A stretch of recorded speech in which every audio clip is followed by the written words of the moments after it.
Hi hello నమస్తే welcome back to mercy study circle. నేను మీ మెర్సీని. ఈరోజు చెప్పుకోబోయే టాపిక్ ఏంటంటే 3, 4, 5 క్లాసెస్ సంబంధించిన టోటల్ ఈవీఎస్ బిట్స్ అయితే ఈ వీడియోలో చూద్దాము. ఎక్కడ స్కిప్ చేయకుండా ఎండ్ వరకు చూసేయండి. అలాగే వీటికి సంబంధించిన పీడిఎఫ్ కావాలనుకుంటే 3, 4, 5 క్లాసెస్ సంబంధించిన టోటల్ ఈవీఎస్ బిట్స్ 100 రూపీస్కి అయితే ఇవ్వడం జరుగుతుంది. మీకు కావాలంటే ఈ నెంబర్కి అంటే డిస్క్రిప్షన్ మరియు కామెంట్ బాక్స్లో అయితే డీటెయిల్స్ ఇచ్చాను. ఆ నెంబర్కి మీరు మెసేజ్ చేసినట్లయితే ఖచ్చితంగా వెంటనే సెండ్ చేయడం జరుగుతుంది. పీడిఎఫ్ మీరు ప్రింట్ తీసుకొని ఈజీగా చదువుకోవచ్చు. ఆ ఒక్క పీడిఎఫ్ చాలండి, మొత్తం అన్ని బిట్స్ కవర్ అయ్యాయి. ఎక్కడ నేనైతే మిస్ చేయలేదు. ప్రతిదీ కూడా పేజ్ నెంబర్తో ఉంటుంది. ఖచ్చితంగా అయితే తీసుకోండి. ఆల్రెడీ చాలామంది తీసుకున్నారు, వాళ్ళని అడిగేస్తే తీసుకోండి, మీకు చాలా హెల్ప్ఫుల్ అవుతుంది. సో ఇది దీనికి సంబంధించిన డీటెయిల్స్. ఇంక లేట్ చేయకుండా టాపిక్లో వెళ్ళే ముందు మన ఛానల్ ఫస్ట్ టైం కనుక చూస్తున్నట్లయితే మీ అమూల్యమైన సబ్స్క్రైబ్తో నాకు సపోర్ట్ చేయండి ఫ్రెండ్స్. మీ చేసే సపోర్ట్ ద్వారా మరెన్నో వీడియోస్ చేయడానికి నాకు కూడా ఇంట్రెస్ట్ ఉంది. సో ప్లీజ్ సపోర్ట్ చేయండి. ఈ వీడియోకి ఇంకా లైక్ చేయలేదా, ప్లీజ్ లైక్ చేసేయండి. లేట్ చేయకుండా టాపిక్లోకి అయితే వెళ్ళిపోదామా. Third class EVS 1 to 11 lessons. తోబుట్టువులని ఎవరిని పిలుస్తారు? అన్నదమ్ములు మరియు అక్క చెల్లెళ్ళు. ఈ క్రింది వాటిలో వృత్తి పని ఏంటి? బుట్టలు అల్లడం, చెప్పులు కుట్టడం, కర్ర పని చేయటం, క్షవరం చేయటం. సాధారణ పిల్లలకి చర్మం రంగు గోధుమ, నలుపు, తెలుపు. ఎత్తు అంటే పొడవు, పొట్టి, మధ్య. ఎవరి నుండి సంక్రమిస్తుంటాయి? తల్లిదండ్రులు. కొన్నిసార్లు పిల్లల ప్రవర్తన ఎవరిని పోలి ఉంటుంది? తల్లిదండ్రులు మరియు ఇతర కుటుంబ సభ్యులు. క్రింది వాటిలో సరి అయినది. ఏ ఇద్దరు ఒకే విధంగా ఉండరు. రంగు, ఎత్తు, బరువుల్లో పోలికలు ఉండవచ్చు, కానీ లక్షణాలు వేరే విధంగా ఉంటాయి. మన కుటుంబ సభ్యులు లేదా ఇతర రక్త సంబంధికుల పోలికలను కలిగి ఉంటాము. ఇవన్నీ కూడా సరైనవే. మొక్క భాగాలన్నిటిలో ముఖ్యమైనది వేర్లు. ఈ క్రింది వాటిలో వేర్లకు సంబంధించి సరైనది. మొక్కని నేలలో పట్టి ఉంచుతాయి. నేలలో లవణాలను, నీటిని పీల్చుకొని మొక్క కాండం, ఆకులకు పంపుతాయి. ఇవన్నీ కూడా సరైనవే. కాండం యొక్క ముఖ్య విధి. వేర్లు పీల్చుకున్న నీటిని, లవణాలను కాండం మొక్కలోని అన్ని భాగాలకు సరఫరా చేస్తుంది. మొక్కకు ఆసరా ఇస్తుంది. మొక్కల కాండాలు విభిన్నంగా ఉంటాయి. మొక్క పెరిగే పెద్దదయ్యే కొద్దీ వాటి కాండాలు కూడా బలంగా మారుతాయి. ఈ బలమైన కాండాన్ని మ్రాను అంటాం. ఈ మ్రానులు బెరడుతో కప్పి ఉంటాయి. పెద్దగా బలంగా ఉన్న మొక్కల్ని చెట్లు అంటాం. ఉదాహరణ మర్రి చెట్టు, చింత చెట్టు, మామిడి, రావి, వేప. తక్కువ ఎత్తులో పెరుగుతూ గట్టి కాండం కలిగి గుబురుగా పెరిగే మొక్కల్ని పొదలు అంటారు. పొదలకు ఉదాహరణ గులాబీ, మందార. చిన్నవిగా మెత్తగా ఆకుపచ్చ రంగు కాండాలు కలిగి ఉన్న మొక్కల్ని ఏమంటారు? గుల్మాలు అంటారు. ఉదాహరణ తులసి, గోధుమ. ఇవి చాలా ఇంపార్టెంట్ అండి. వీటి మీద బిట్ అడిగే అవకాశం ఎక్కువగా ఉంది. నెక్స్ట్, ఏదైనా ఒక ఆధారాన్ని పట్టుకు పెరిగే మొక్కల్ని ఏమంటారు? ఎగబ్రాకే మొక్కలు అంటారు. ఉదాహరణ ద్రాక్ష, కాకర మొక్కలు. నేలపై పాకుతూ పెరిగే మొక్కలని పాకే మొక్కలు అంటారు. పుచ్చకాయ, గుమ్మడికాయ. వీటికి ఉదాహరణ, పాకే మొక్కలకు ఉదాహరణ. మొక్కకు ఆహారం అందించే ఆహార కర్మాగారాలు ఆకులు. ఇవి ఆహారాన్ని గాలి, నీరు, సూర్యరశ్మి సహాయంతో తయారు చేసుకుంటాయి. ఏ చెట్టు ఆకులు వెడల్పుగా అంచులు రంపపు ఆకారంలో ఉంటాయి? మందార చెట్టు ఆకులు వెడల్పుగా అంచులు రంపపు ఆకారంలో ఉంటాయి. ఏ చెట్ల ఆకులు మన హస్తపు ఆకారంలో ఉంటాయి? బొప్పాయి చెట్టు ఆకులు. 17th question. కొబ్బరి చెట్టు ఆకులు పొడవుగా ఈనెలతో ఉంటాయి. చింత చెట్టు ఆకులు చిన్నవిగా ఉంటాయి.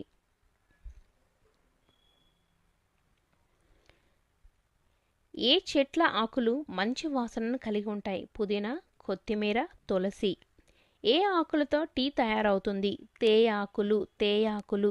మందుల తయారీలో ఉపయోగించే ఆకులు వేపాకు, తులసి. ఏ ఆకులను విస్తర్లు, పాత్రల తయారీలో ఉపయోగిస్తారు? అరటి, మర్రి. రాలిపడిన ఆకులను కంపోస్ట్ తయారీలో ఉపయోగిస్తారు. మొక్కలు కార్బన్ డయాక్సైడ్ను పీల్చుకొని ఆక్సిజన్ను విడిచిపెడతాయి.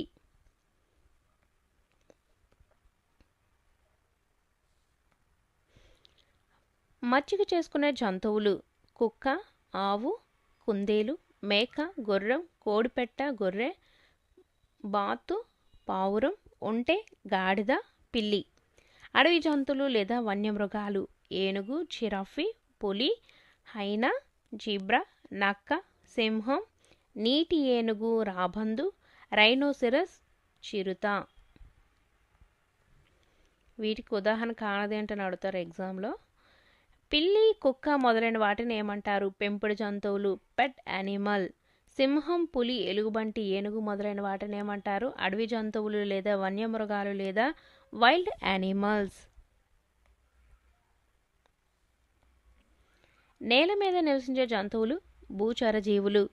కాకి, పిచ్చుక, గుడ్లగూబ, కోతి, మిడత మొదలైనవి చెట్ల మీద నివసిస్తాయి. ఉదాహరణ ఆవు, కుక్క, పిల్లి, కోడి. నీటిలో నివసించే జంతువులు జలచర జీవులు. పడవ ఆకారపు శరీరం, వాజాలు, మొప్పలు, తోక నీటిలో నివసించడానికి వీటికి సహాయపడతాయి. ఉదాహరణ జలచర జీవులకు చేప.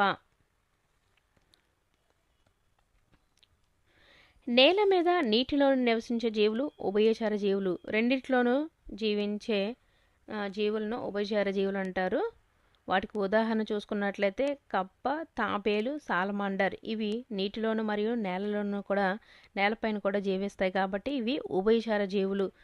ఉభయచర జీవులకు ఉదాహరణ ఏంటిదని అడుగుతారు, చూసుకోండి. తేమగా ఉండే చర్మం, వేళ్ల మధ్య చర్మం, బలమైన వెనుక కాళ్ళు వీటికి నేల మీద నీటిలో నివసించడానికి ఉపయోగపడతాయి. ఆవులు, ఎద్దులు, గాడిదలు, గుర్రములు, ఏనుగులు, జింకలు మొదలైన మొక్కల నుండి లభించే పదార్థాలు మాత్రమే తింటాయి. ఉడతలు కాయలు, గింజలు తింటాయి. ఈ జంతువులని శాకాహారులు అంటారు. పులి, సింహం, నక్క, మొసలి మొదలైన జంతువులను ఇతర జంతువుల మాంసాన్ని తింటాయి. ఈ జంతువులను మాంసాహారులు అంటారు. ఎలుగుబంటి, కాకి, కోతులు, కుక్కలు మొక్కలని మాంసాన్ని తింటాయి. వీటిని ఉభయహారులు అంటారు. రాబందులు, కాకులు, నక్కలు చనిపోయిన కుళ్ళిపోయిన జంతు కళేబరాలను తింటాయి. వీటిని శుభ్రపరిచే తోటీలు అంటారు. సీతకోక చిలుకలు, తేనెటీగలు పుష్పాల్లో మకరందం పీల్చుకుంటాయి. మన శరీరం 3 భాగాలకు విభజించబడి ఉంటుంది. అవి తల, మొండెం, కాళ్ళు, చేతులు, మెడ. తలను మిగతా శరీర భాగాలను కలుపుతుంది. చర్మం శరీర లోపల భాగాలను కప్పి ఉంచుతుంది. చర్మం వేడి, చలి, గరుకు స్పర్శలను గుర్తించగలుగుతుంది.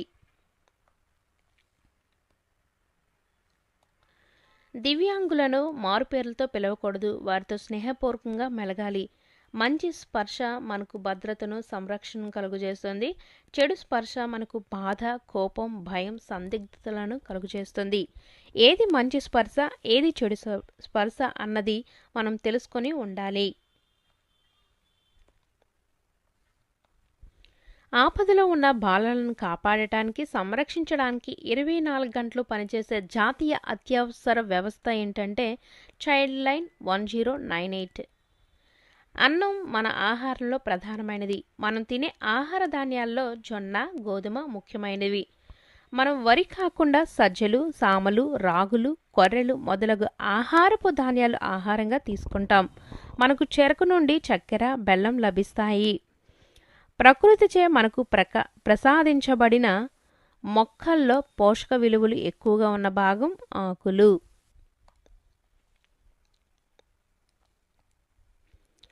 ఏ పుష్పాలను మనం ఆహారంగా తీసుకుంటాం? అరటి, కాలీఫ్లవర్. పుట్టగొడుగు ఒక డాష్ శిలీంధ్రం అనేక పోషకాలను కలిగి ఉంటుంది. ఈ విత్తనాల నుండి నూనెను తయారు చేస్తారు. ఏ విత్తనాలంటే వేరుశెనగ, నువ్వులు, ఆవాలు, సూర్యకాంతం, ఆలివ్. రాజ్మా గింజలకు మరొక పేరు ఎరుపు కిడ్నీ బీన్స్, జునుములు. పుష్పాల్లో మకరందంను పీల్చుకునేవి సీతకోక చిలుకలు, తేనెటీగలు. వండకుండా తినే కూరగాయలు క్యారెట్, ఉల్లి, కీరదోస. ప్రపంచ జల దినోత్సవం మార్చ్ 22. ఇది బాగా గుర్తుపెట్టుకోవచ్చండి. జల అంటే ఎన్ని అక్షరాలు ఉన్నాయి? 2. మార్చ్. ఇవి కూడా అసలు యాక్చువల్గా మార్చ్ అనేది 1 లెటర్ కింద వస్తుంది, కానీ ఇక్కడ చూసుకుంటే 2 లెటర్స్. 22 ఇది కూడా 2. సో ఇది ఇలా గుర్తుపెట్టుకోండి. నీరు దొరికే సహజమైన వనరులు సముద్రాలు, నదులు, సరస్సులు, ప్రవాహాలు, చెరువులు, చలములు. నీరు లభించే కృత్రిమమైన వనరులు ఆనకట్టలు, కాలువలు, గొట్టపు బావులు, చేతి పంపులు. వేసవిలో నీటి ఎద్దడిని ఎదుర్కొనే అటవీ ప్రాంతం సీతంపేట.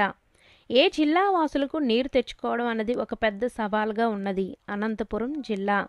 భూభాగం ఎన్ని వంతుల నీటితో నిండి ఉంది? 3 వంతులు.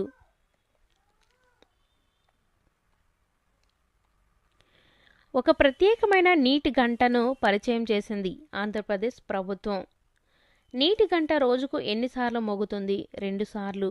నీటి గంట ముఖ్య ఉద్దేశం విద్యార్థులను తగినంత నీరు తాగేలా చేయడం, విద్యార్థులు నిర్జలీకరణకు గురికాకుండా చూడటం, ఆరోగ్యంగా ఉండటం. ప్రజలు ఇండ్లను కట్టుకోవడానికి ఆధారపడే అంశాలు వాతావరణం, ఆర్థిక స్థితి, లభ్యమయ్యే సామాగ్రి, స్థలం లభ్యత. గుడిసెలు ఏ రకమైన ఇల్లులు? కచ్చా. క్రూరమృగాలైన సింహం, ఎలుగుబంటి అడవుల్లోని గుహల్లో నివసిస్తాయి. కుందేలు, ఉడతలు బొరియల్లోనూ, పక్షులు గూళ్ళల్లోనూ నివసిస్తాయి. నీటిలో చేపలు, తిమింగాలాల వంటి జీవులు నివసిస్తాయి. కప్ప, మొసలి వంటి జంతువులు నేలపైన మరియు నీటిలోను కూడా నివసిస్తాయి.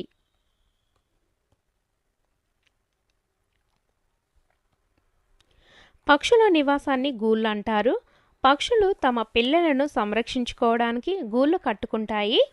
పుల్లలు, గడ్డి పరకలు, ఆకుల పత్తి, తీగలు ఉపయోగించి తమ గూళ్ళను కట్టుకుంటాయి. ప్రత్యేకంగా నివాసం లేని జంతువులు ఏనుగు, జిరాఫీ, కోతి. పిచ్చుక తన గూళ్ళను చెట్లపైన, ఇంటి దూలాలపైన కట్టుకుంటుంది. అది కర్ర పుల్లలు, గడ్డి, ఆకులు, పత్తి ఇందుకు ఉపయోగిస్తుంది. చెట్ల కాండానికి పెద్ద తొర్రలు చేసి నివాసం నిర్మించుకునేది వడ్రంగి పిట్ట. గిజగాడు చెట్ల చిగుర్లలో గడ్డి, కర్రపులను ఉపయోగించి తన గూళ్ళను కట్టుకుంటుంది. అది గూడు కింది వైపున ప్రవేశించడానికి ఒక ద్వారాన్ని ఏర్పరచుకుంటుంది. అదే అంటే ఇక్కడ గిజగాడు. వాగల్ డాన్స్ అను భావ వ్యక్తీకరణ విధానంను అనుసరించు జీవులు తేనెటీగలు. పాములు, కుక్కలు శత్రువులను గుర్తించడానికి ఉపయోగించే జ్ఞానం వాసన జ్ఞానం.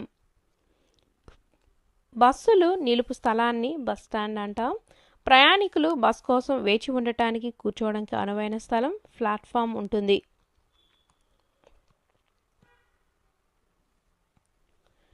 కార్లు, బైకులు, ఆటోలు మొదలైనవి రోడ్డు మీద నడుస్తాయి. పడవలు, ఓడలు నీటి మీద ప్రయాణిస్తాయి. విమానాలు, హెలికాప్టర్లు గాలిలో ప్రయాణిస్తాయి. నెక్స్ట్, రవాణా విధానంలో ముఖ్యమైనవి రోడ్లు. రోడ్ల తయారీకి వాడే పదార్థాలను బట్టి రోడ్లను 6 రకాలుగా విభజించారు. మట్టి రోడ్లు, గ్రావెల్ రోడ్లు, ఎర్రమట్టి రోడ్డు, గ్రానైట్ రోడ్డు, తారు రోడ్డు, కాంక్రీట్ రోడ్డు. కొన్ని రోడ్లను మనం పేర్లతో పిలుస్తాం. కొన్ని రోడ్లు అక్కడ ఉన్న ప్రభుత్వ కార్యాలయాల పేర్లతో కలిపి పిలుస్తారు. కొన్ని రోడ్లు ప్రభుత్వ ప్రముఖ వ్యక్తుల పేర్లతో పిలువబడతాయి. ఉదాహరణకు ఆసుపత్రి రోడ్డు, పంచాయతీ కార్యాలయం రోడ్డు, పటేల్ రోడ్డు, గాంధీ రోడ్లు మొదలైనవి. వాహనాలు నడపాలంటే ఇంధనాలు అవసరం. వాహనాలు నడపడానికి పెట్రోల్, డీజిల్, సిఎన్జి వంటి ఇంధనాలు ఉపయోగిస్తారు. పెట్రోల్ బంక్ వద్ద సూచనలు: పొగ త్రాగరాదు, సెల్ ఫోన్ స్విచ్ ఆఫ్ చేయవలను, ఇంజిన్ ఆపవలను. చక్రాలు లేని వాహనం పడవ. పడవ నడిపేవారిని కెప్టెన్ అంటారు.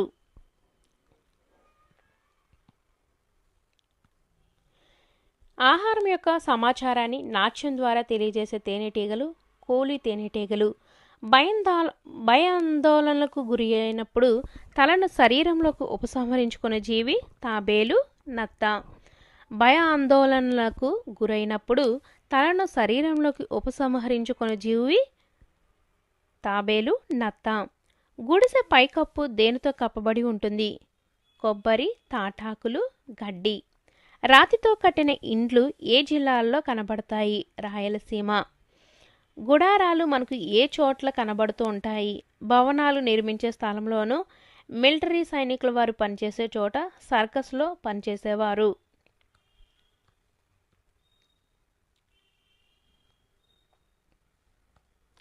గుడారాలు ఏ గుడ్డతో తయారై ఉంటాయి? కాన్వాస్. ఇతరులకు మన భావాలను, ఆలోచనలు తెలియపరిచే విధానాన్ని భావ వ్యక్తీకరణ లేదా కమ్యూనికేషన్ అంటారు.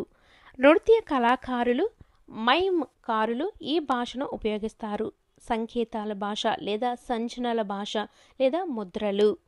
ఒకరితో ఒకరు రెండు రకాలుగా తమ భావాలను వ్యక్తీకరించవచ్చు. ఒకటి మౌఖిక సంభాషణ, రెండు శబ్ద సంభాషణ. మౌఖిక సంభాషణలో వ్యక్తులు ఒకరినొకరు ఫోన్ ద్వారా కానీ పరస్పరం కానీ మాట్లాడుకుంటారు. శబ్ద సంభాషణలో వ్యక్తి తన భావాలను, ఆలోచనలను హావభావాల ద్వారా వ్యక్తపరిస్తే ఇతరులు అర్థం చేసుకోగలుగుతారు. భావ వ్యక్తీకరణ రెండు విధాలుగా జరుగుతుంది. ఒకటి ప్రత్యక్ష భావ వ్యక్తీకరణ, రెండు పరోక్ష భావ వ్యక్తీకరణ. స్నేహితులతో, ఉపాధ్యాయులతో, తల్లిదండ్రులతో మాట్లాడటం ప్రత్యక్ష భావ వ్యక్తీకరణ. ఇక్కడ వ్యక్తుల భావాలను, ఆలోచనలను వారి శరీర కదలికల ద్వారా వ్యక్తపరుస్తారు. కరచాలనం అనేది ప్రత్యక్ష భావ వ్యక్తీకరణ. మనం దూరదర్శిని చూడటం ద్వారా సమాచారం తెలుసుకోగలుగుతాం. దీన్ని పరోక్ష భావ వ్యక్తీకరణ అంటారు. పోస్ట్ కార్డులు, ఫోన్ కాల్, మెయిల్, మెసేజ్లు మొదలైనవి వీటి కిందకి వస్తాయి. పరోక్ష భావ వ్యక్తీకరణ.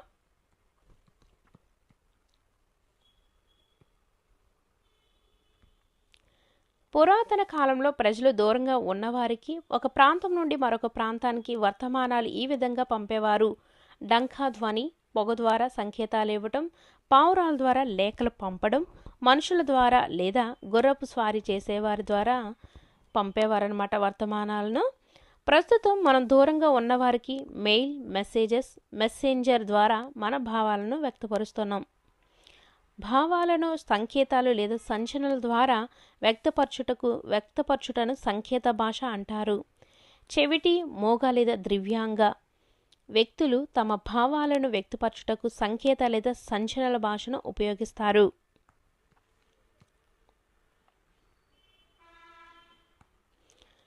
పక్షులు పొలంలోని ధాన్యపు గింజలను తినకుండా ఉండడానికి రైతులు దిష్టిబొమ్మలను పెడతారు. పక్షులు దిష్టిబొమ్మను చూసి కాపలా మనిషిగా ఊహించుకుంటాయి. ఇది కూడా ఒక రకమైన భావ వ్యక్తీకరణే.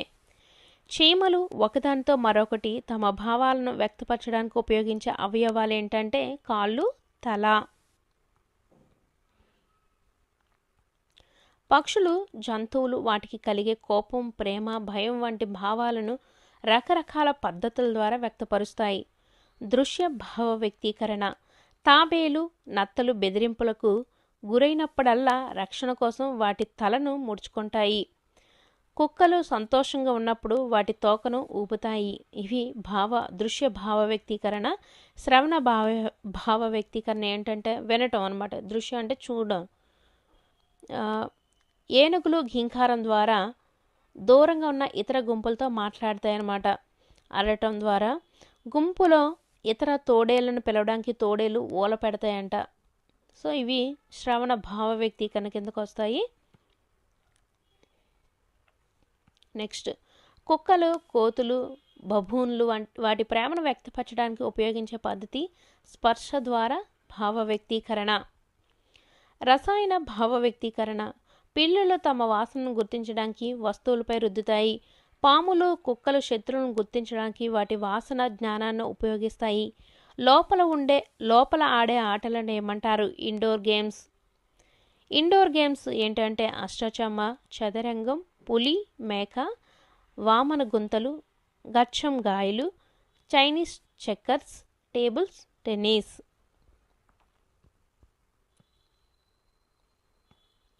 ఆనందం కోసం మనం శరీరం తేలికగా ఉండడం కోసం చేసే ఒక క్రియనే వినోదం అంటారు. ఉదాహరణ చదవడం, ఆటలు ఆడటం, సంగీతం వినటం, నృత్యం, టీవీ చూడటం, తోట పని, ప్రయాణించడం. అలాగే తోట పని చేయటం, ప్రయాణించటం. ఖాళీ ప్రదేశాల్లో, క్రీడా మైదానాల్లో ఆడే ఆటలను ఏమంటారు? Outdoor games. అవుట్డోర్ గేమ్స్ ఏంటంటే ఫుట్బాల్, టెన్నిస్, త్రోబాల్. మన రాష్ట్ర క్రీడ కబడ్డీ లేదా చెడుగుడు. మన జాతీయ క్రీడ హాకీ. ఏడు పెంకులాట, కోతి కొమ్మచ్చి, బొంగరాలాట, నేల బండ, కర్రా బిళ్ళ, తొక్కుడు బిళ్ళ, ముక్కు గిల్లె, పులి, మేక మొదలైన ఆటలు దేనికి చెందుతాయి? ప్రాంతీయ క్రీడలు.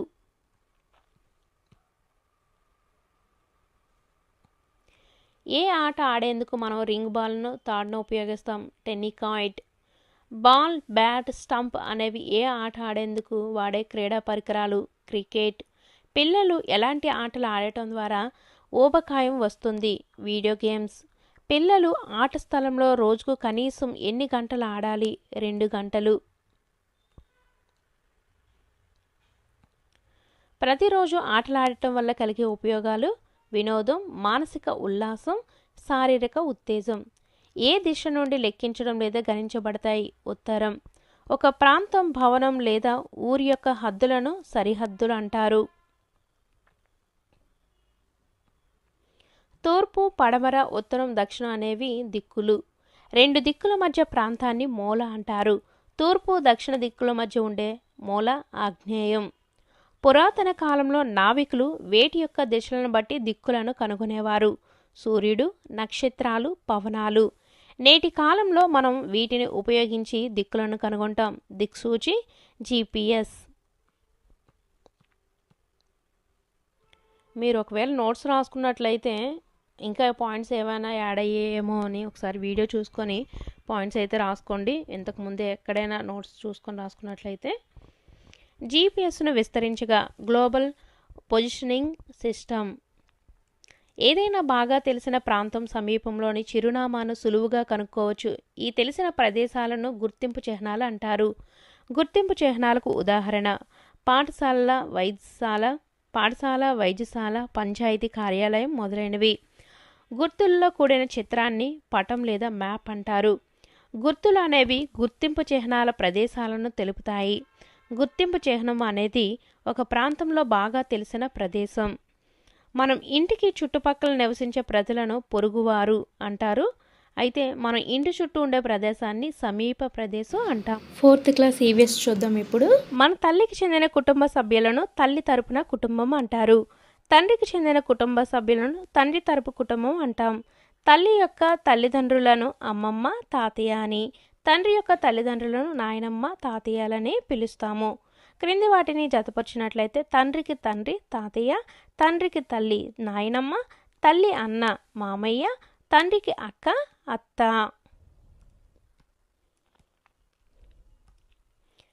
మన అత్తలు, మామయ్యలు, వారి పిల్లలు మన బంధువులు. మీరందరూ మన కుటుంబంలో భాగమే. వీరందరినీ మనము విస్తరించిన కుటుంబం అంటాం. కుటుంబ నిర్మాణంలో కలిగే మార్పులకు కారణాలు: వివాహం, కొత్తగా శిశు జననం, చదువు, ఉద్యోగంలో బదిలీలు, వరదలు, భూకంపాలు, కుటుంబంలోని ముఖ్యమైన వ్యక్తుల మరణం, వలస వెళ్ళడం. ఇవి కుటుంబ నిర్మాణంలో కలిగే మార్పులు. ఈ కారణాలు చిన్న కుటుంబాల పెరుగుదలకు దారితీస్తాయి. నెక్స్ట్, తల్లి, తండ్రి, పిల్లలతో ఉన్న కుటుంబాన్ని చిన్న కుటుంబం అంటాం. నాయనమ్మ, తాతయ్య, తల్లిదండ్రులు, పెదనాన్నలు, అత్త, అక్క లేదా చెల్లెళ్లతో ఉన్న కుటుంబం ఉమ్మడి కుటుంబం. తండ్రి ప్రమాదంలో చనిపోతే వాళ్ళిద్దరి పిల్లల సంరక్షణ బాధ్యత తల్లే చూసుకుంటే అటువంటి కుటుంబం ఏక సంరక్షణ కుటుంబం. ఇక్కడ చాలా ఇంపార్టెంట్ అండి. ఇక్కడ నాయనమ్మ, తాతయ్యల కుటుంబం, తల్లిపై ఆధారపడే కుటుంబం, ఏక సంరక్షణ కుటుంబం. సో ఇలా బిట్స్ అడుగుతారు, చూసుకోండి.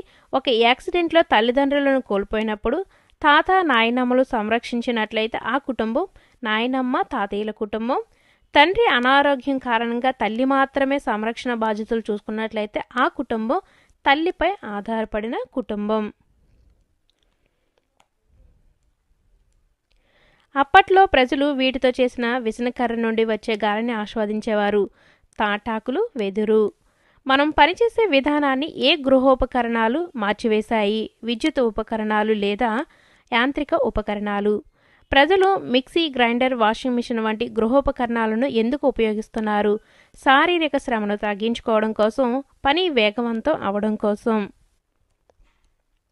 నెక్స్ట్, మొక్కల యొక్క పెరుగుదల వేటి మీద ఆధారపడి ఉంటుంది? నేల, వాతావరణం. మొక్కలు వాటి నివాస స్థలాల ఆధారంగా ఎన్ని రకాలుగా విభజించారు? 2 రకాలుగా. నేలపై పెరిగే మొక్కలకు ఉదాహరణ: మైదాన ప్రాంతాలు, పర్వత ప్రాంతాలు, ఎడారి ప్రాంతాలు. మైదాన ప్రాంతాల్లో పెరిగే మొక్కలు మర్రి, రావి, మామిడి, చింత, బ్లాక్ బెర్రీ. పర్వత ప్రాంతాల్లో పొడవుగా పెరిగే వృక్షాలు ఫైన్, ఓక్. ఎడారి ప్రాంతంలో పెరిగే మొక్కలకు ఉదాహరణ బ్రహ్మచెముడు, కాక్టస్, నాగచెముడు. ఎడారి మొక్కలకు గల ప్రత్యేక లక్షణం దళసరి కాండాలను కలిగి ఉంటాయి. వాటిలో నీటిని నిల్వ చేసుకుంటాయి. నెక్స్ట్, నీటిలో పెరిగే మొక్కలను నీటి మొక్కలు అంటారు. నీటిపై తేలే మొక్కలు డక్వీడ్, గుర్రపు డెక్క.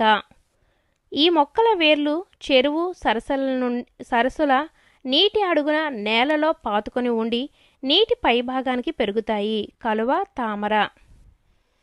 నీటి లోపల పెరిగే మొక్కలు హైడ్రిల్లా, టేప్ గ్రాస్. చాలా ఇంపార్టెంట్ అండి. నీటి లోపల పెరిగే మొక్కలకు ఉదాహరణ అడుగుతారు. నీటిపై తేలే మొక్కలకు, నీటిలో పెరిగే మొక్కలు, ఇలా డిఫరెంట్గా క్వశ్చన్ అడిగే అవకాశం ఉంటుంది. ఇంపార్టెంట్. బురద లేదా చిత్తడి నేలలో పెరిగే చెట్టులు మడ చెట్టులు. మొక్కలు 2 భాగాలుగా విడదీయవచ్చు. వేరు వ్యవస్థ, ప్రకాండ వ్యవస్థ. నేలకు పైన పెరిగే మొక్క భాగం ప్రకాండ వ్యవస్థ, నేల లోపల పెరిగే మొక్క భాగం వేరు వ్యవస్థ.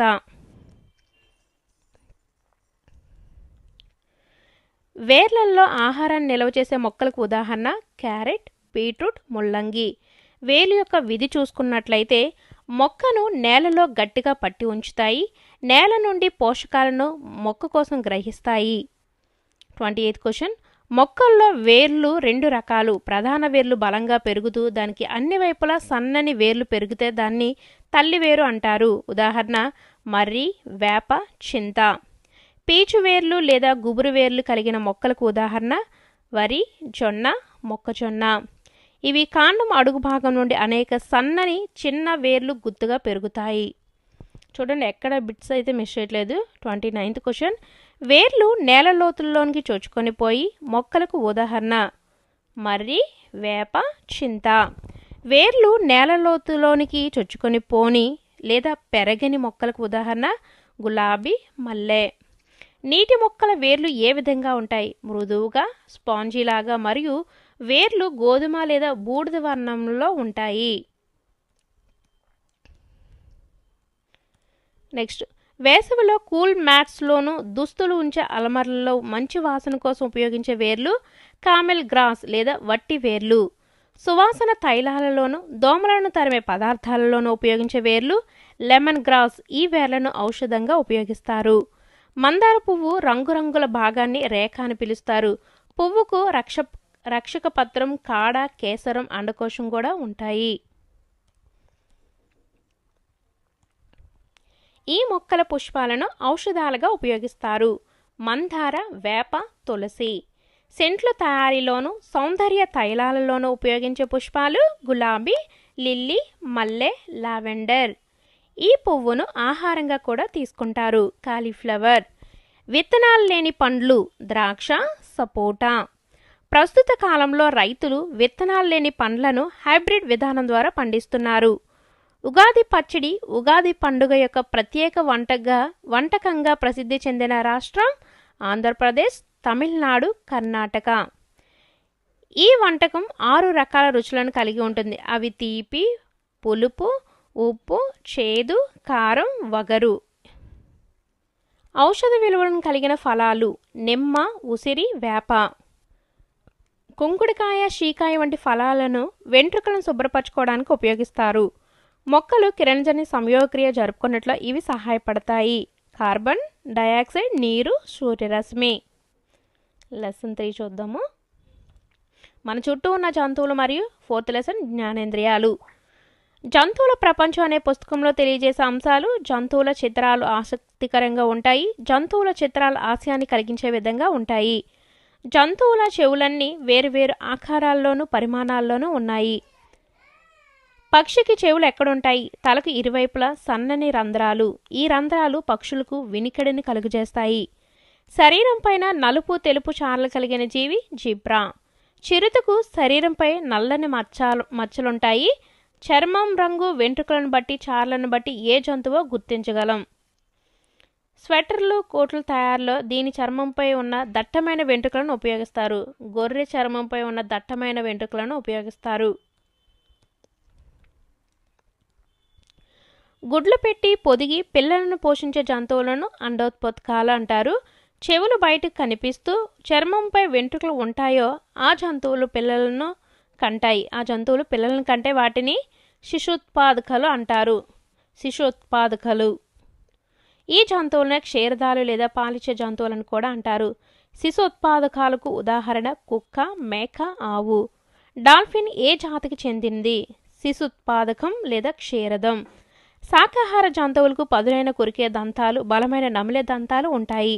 శాకాహార జంతువులకు ఉదాహరణ గుర్రం, జింక, మేక, గేదె. గొంగలి పురుగు ఈ జాతికి చెందినది, శాకాహారి. ఉభయహారుల దంతాలు ఎలా ఉంటాయి? పొడవైన, బలమైన చీల్చే దంతాలు లేదా బలమైన నమిలే దంతాలు, పదునైన ముక్కు ఉంటాయి. మాంసాహార జంతువులకు ఉదాహరణ గద్ద, రాబందు, సింహం, పిల్లి, కుక్క, పులి.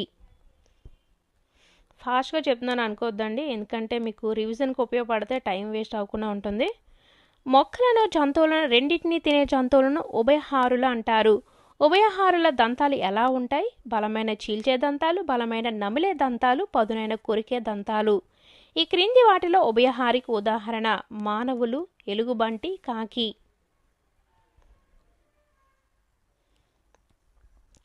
పక్షుల యొక్క దవడలు, ముక్కులు. నడవడానికి, చెట్లు ఎక్కడానికి, ఈదడానికి, ఎగరడానికి, ఆహారాన్ని పట్టుకోవడానికి మాత్రమే కాకుండా తమను తాము రక్షించుకోవడం కోసం కూడా పక్షులు తమ కాళ్ళను, కాలిగోళ్లను ఉపయోగిస్తాయి. పాదం మరియు కాలిగోళ్ల ఆకారం అవి తీసుకున్న ఆహారంపై ఆధారపడి ఉంటుంది. కాలిగోళ్లు పొడవుగా, వంపుగా తిరిగి ఉంటాయి. పక్షులు రకరకాలైన గూళ్లను కట్టుకుంటాయి. అవి గుడ్లు పెట్టే సమయానికి ముందుగా గూళ్లను ఏర్పరుస్తాయి. మగ పక్షులు గూళ్ళు కడతాయి, ఆడపక్షులు గూళ్ళల్లో గుడ్లు పెడతాయి. పక్షి పిల్లలు రెక్కలు బలంగా పెరగగానే ఎగిరిపోతాయి. పక్షులు తమ గూళ్ళను చాలా బలంగా నిర్మిస్తాయి. కాకి తన గూడును చిన్న కొమ్మలు, ఎండుటాకులతో నిర్మిస్తుంది. గిజిగాడు తన గూడును ఆకులు, గడ్డి, కొమ్మలు, వేర్లతో అల్లుకుంటుంది. టైలర్ బర్డ్ పక్షి చెట్టు ఆకులను కలిపి కుట్టి గూడుగా మలుస్తుంది. చెట్టు ఆకులను కలిపి కుట్టి గూడుగా మలుచుకునే పక్షి ఏంటంటే టైలర్ బర్డ్ పక్షి. సో ఇలా అడుగుతారు క్వశ్చన్. గద్ద రాళ్ళ సందుల్లో గూడును కడుతుంది. రాళ్ళ సందుల్లో గూడును కట్టే జీవి ఏంటంటే గ్రద్ద. అలా మనం క్వశ్చన్ ఫ్రేమ్ చేసుకొని మనం చదువుకోవాలండి అర్థమయ్యేలాగా. గద్ద తన గూడును కట్టే ప్రదేశం రాతి శిఖరాలపైన, ఎత్తైన చెట్లపైన, రాళ్ల సందుల్లోన, పొడవైన పుల్లలు, గడ్డి, చెట్ల కొమ్మలతో కడుతుంది. సాధారణంగా జంతువులు ఎక్కడ జీవిస్తుంటాయి? పొదలు, గుహలు, బొరియలు. బొరియల్లో జీవించే జీవికి ఉదాహరణ కుందేలు. పులులు, సింహాల గుహలు పొదల్లో ఉంటాయి. కోతులు చెట్లపై జీవిస్తుంటాయి.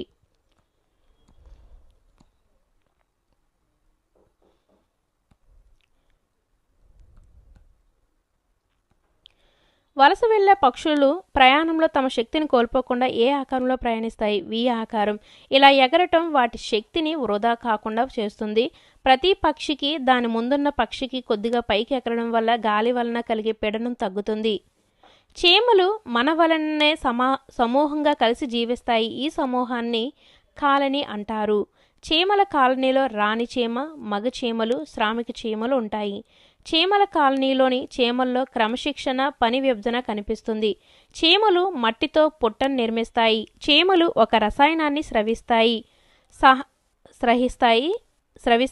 ఈ రసాయన సహాయంతో ఒక దారిని ఏర్పరిచి ఆహారానికి సంబంధించిన సమాచారాన్ని ఇతర చీమలకు అందిస్తాయి.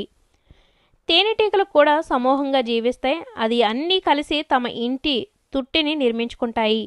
తేనెటీగలన్నీ కలిసి ఆహారాన్ని పంచుకుంటూ తమ లార్వాలకు ఆహారాన్ని అందిస్తాయి. సమూహంగా కలిసి పని చేయకపోతే తేనెటీగల అంతటి అందమైన ఇంటిని నిర్మించుకోలేవు.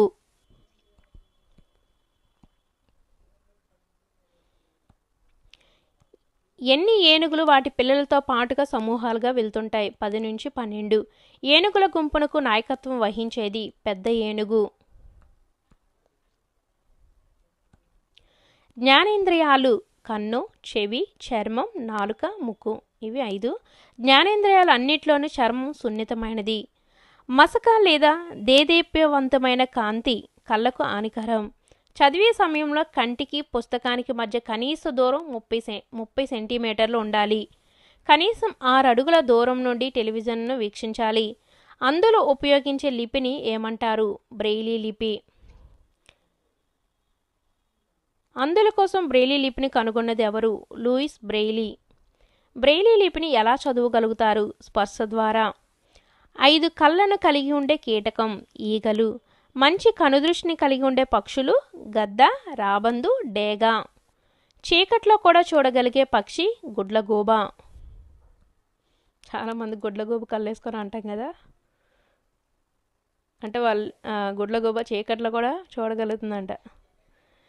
సునిశితమైన ఘ్రాణశక్తి అనగా వాసన చూసే శక్తి వీటికి ఉంటుంది. పిల్లులు, కుక్కలు.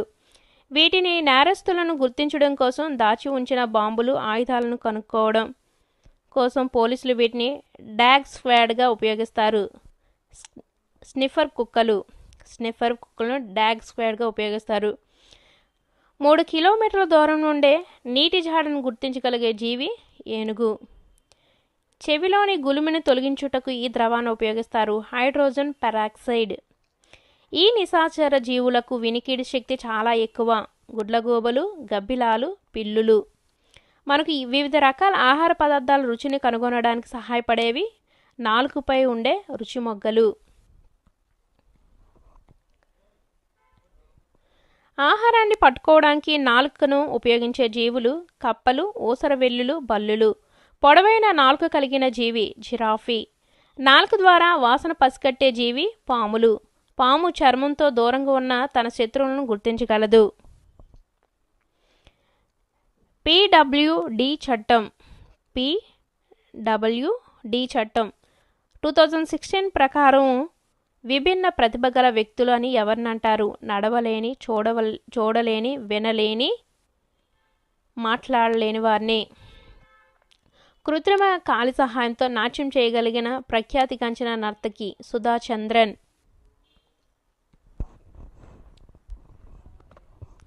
పుట్టుకతోనే అంధత్వం కలిగినప్పటికీ సినిమా ప్రపంచంలో గాయకునిగా గొప్ప స్థానాన్ని, విజయాన్ని అందుకున్న వ్యక్తి రవీంద్ర జయన్. భద్రతా భావాన్ని కలిగించే శారీరక స్పర్శను మంచి స్పర్శ అంటారు. అభద్రతా భావాన్ని కలిగించే శారీరక స్పర్శ చెడు స్పర్శ. చిన్నపిల్లల భద్రతా రక్షణ కొరకు జాతీయ 24x7 ఉచిత అత్యవసర ఫోన్ సేవా విభాగం 1098 అచితాన్ని రాశాను ఇక్కడ. ఉచిత అత్యవసర ఫోన్ సేవా విభాగం 1098. మనం తినే ఆహారం, ఇది 5th లెసన్ అండి. మధ్యాహ్న భోజనంలో మెను గుడ్లు, అన్నం, సాంబారు, చిక్కీ, వెజిటేబుల్ రైస్. ఏ చెట్ల ఆకులను ప్లేట్లుగా తయారు చేస్తుంటారు? మోదుగ, బాదం, మర్రి. ప్లాస్టిక్ పేర్లను, కవర్లు, సీసాలను ఉపయోగించడం వలన కలిగే నష్టాలు. ప్లాస్టిక్ పేపర్లను, కవర్లను, సీసాలను ఉపయోగించడం వల్ల కలిగే నష్టాలు ఏంటో చూద్దామండి. ఆహార పదార్థాల్లోకి ప్లాస్టిక్ రేణువులు చేరి అవి మన శరీరంలోకి ప్రవహించి వ్యాధులను కలుగజేస్తాయి. ప్లాస్టిక్ కవర్లోని ఆహారాన్ని కవర్లతో సహా ఆవులు, గేదెలు తిన్నట్లయితే అనారోగ్యానికి గురవుతాయి. ప్లాస్టిక్ను మండిస్తే గాలి కలుషితమవుతుంది. పరిష్కార మార్గం ఏంటంటే ప్లాస్టిక్ని వద్దని చెప్పటం. పచ్చళ్ళలో బ్యాక్టీరియా, ఫంగస్ ఏర్పడకుండా నిల్వ చేయడానికి వీటిని వాడతారు. ఉప్పు, నూనె. చెర్రీ లాంటి తాజా పండ్లను చక్కెర పాకంలో నిల్వ ఉంచవచ్చు లేదా జామ్గా తయారు చేసి నిల్వ ఉంచవచ్చు. కొన్ని కూరగాయలు, మాంసం, చేపలను అధిక చల్లదనం కలిగి ఉన్న పెట్టెల్లో ఉంచి నిల్వ చేసే పద్ధతిని ఏమంటారు? ఫ్రీజింగ్. కందిపొడిని తయారు చేయుటకు కావలసిన పదార్థాలు: కందిపప్పు, ఎండుమిరపకాయలు, జీలకర్ర, ఉప్పు. వరి, గోధుమ వంటి ఆహార ధాన్యాలు, పప్పు ధాన్యాలు, వేరుశనగ వంటి గింజలు కీటకాలు, బూజుల చేత పాడవకుండా వీటిని ఉపయోగిస్తారు. వేపాకులు. ధాన్యమును ఈ పరికరాల్లో నిల్వ చేయడం ద్వారా ఎలుకలు, చుంచులు, కీటకాల నుండి కాపాడవచ్చు. ఏ పరికరాలంటే టిన్ను, స్టీలు, అల్యూమినియం పాత్రలు, వెదురులతో చేసిన బుట్టలు. వీరందరి కృషితోనే మనకు ఆహారం లభిస్తుంది.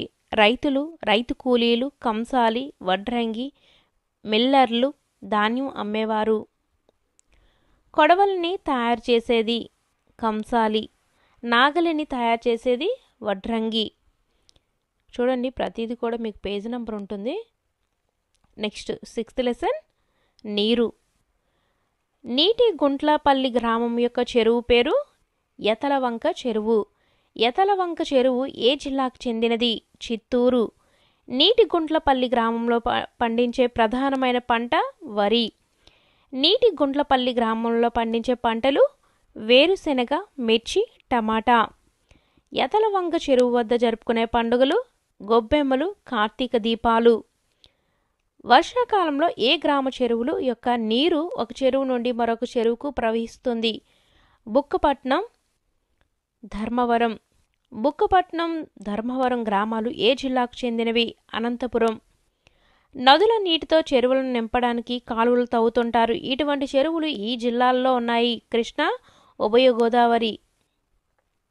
చెరువులోని నీటిని అలాగే తాగితే వచ్చే వ్యాధులు కలరా, విరోచనాలు, టైఫాయిడ్. చెరువులోని నీరు తాగడం సురక్షితం కాదు. చెరువులోని నీరు కలుషితం కావడానికి గల కారణాలు: స్నానం చేయటం, బట్టలు ఉతకడం, పశువులను, వాహనాలను కడగటం, ఇంటిలోని వ్యర్థాలను, చనిపోయిన జంతు కళేబరాలను వేయటం, వినాయక విగ్రహాలను చెరువులో నిమజ్జనం చేయటం. గ్రామీణ ప్రాంత ప్రజలకు స్వచ్ఛమైన తాగునీటిని అందించే బాధ్యత గ్రామ పంచాయతీ. క్లోరినేషన్ పద్ధతిలో నీటిలో సూక్ష్మజీవులను చంపడానికి ఏ పౌడర్ను కలుపుతారు? బ్లీచింగ్. చెరువులోని నీటిని శుద్ధి చేయడంలో దశల క్రమం: తేర్చే తొట్టి, వడపోత తొట్టి, క్లోరినేషన్, ఓవర్ హెడ్ ట్యాంక్, నిల్వ చేయు తొట్టి. నీటిలోని బరువైన పదార్థాలు కిందకు చేరి ఆకులు, మొక్కలు వంటివి తొలగించబడే దశ తేర్చే తొట్టి. ఇలా అడుగుతారు క్వశ్చన్స్. సో చూసుకోండి. ఇంకా అక్కడ మీకు ఎక్కడ బిట్ అయితే వదలలేదు, యాజ్ ఇట్ ఈజ్గా ఇచ్చేసాను. నెక్స్ట్, ప్రభుత్వం చెరువుల నిర్వహణ బాధ్యత ఎవరికి ఇచ్చింది? నీటి వినియోగదారుల సంఘాలు. నీటి ఆవిరిగా మారే ప్రక్రియ బాష్పీభవనం. సాధారణంగా కొలనులు, చెరువులు, నదులు, సముద్రంలో నీరు గాలిలోకి బాష్పీభవనం చెందుతుంది. అవి ఘనీభవనం చెంది మేఘాలుగా మారుతాయి. మేఘాలు చల్లగాలి వలన చల్లబడి చిన్న బిందువులుగా మారుతాయి. దీనినే ఘనీభవనం అంటారు. ఇక్కడ కొంచెం మిస్టేక్ పడిందండి, మణిభవనం అని రాశాను. సో అయితే మరలా మీకు పీడిఎఫ్లో చెక్ చేసేస్తాను. ఘనీభవనం అంటారు. నీటి చుక్కలు మేఘాల నుండి కిందికి రావడాన్నే వర్షం అంటారు. నీరు భూమి ఉపరితలం నుండి బాష్పీభవనం చెంది మేఘాలుగా ఏర్పడతాయి. మేఘాలు చల్లబడి భూమిపై వర్షం రూపంలో చేరుకుంటాయి. ఈ నిరంతర ప్రక్రియనే నీటి చక్రం లేదా జలచక్రం అంటారు. కొన్ని ప్రదేశాల్లో నీరు తియ్యగా, ఉప్పుగా లేక చప్పగా ఉండటానికి గల కారణం నేలలోని కొన్ని పదార్థాలు నీటిలో కరగడం. నీటిలో కరగని పదార్థానికి ఉదాహరణ చక్కెర, ఉప్పు. నీటిలో పదార్థాలను కరిగించే గుణం ఉంటుంది.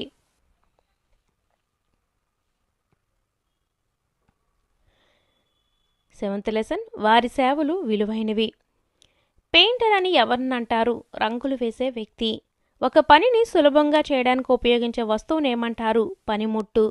నైపుణ్యం కలిగి ఉన్న పనుల ద్వారా సంపాదించడంను ఏమంటారు? వృత్తి లేదా ప్రొఫెషన్. క్షురకుడు అని ఎవరినంటారు? సేవింగ్ చేసే వ్యక్తి. భారతదేశంలో అత్యధిక మంది ప్రజలు వ్యవసాయంపై ఆధారపడతారు. రైతులు ఉపయోగించే పనిముట్లండి. ఇక్కడ మీరు పీడిఎఫ్ తీసుకున్న వాళ్ళైతే సెర్చ్ చేసుకోండి. రైతులు ఉపయోగించే పనిముట్లు: నాగలి, కొడవలి, పార, ఎడ్ల బండి, ట్రాక్టర్. క్రింది వాటిని జతపరిచినట్లయితే కోత కోయడానికి కొడవలి, భూమిని దున్నడానికి నాగలి, నేలను చదును చేయడానికి పార, కొలతలు కొలవడానికి టేపు.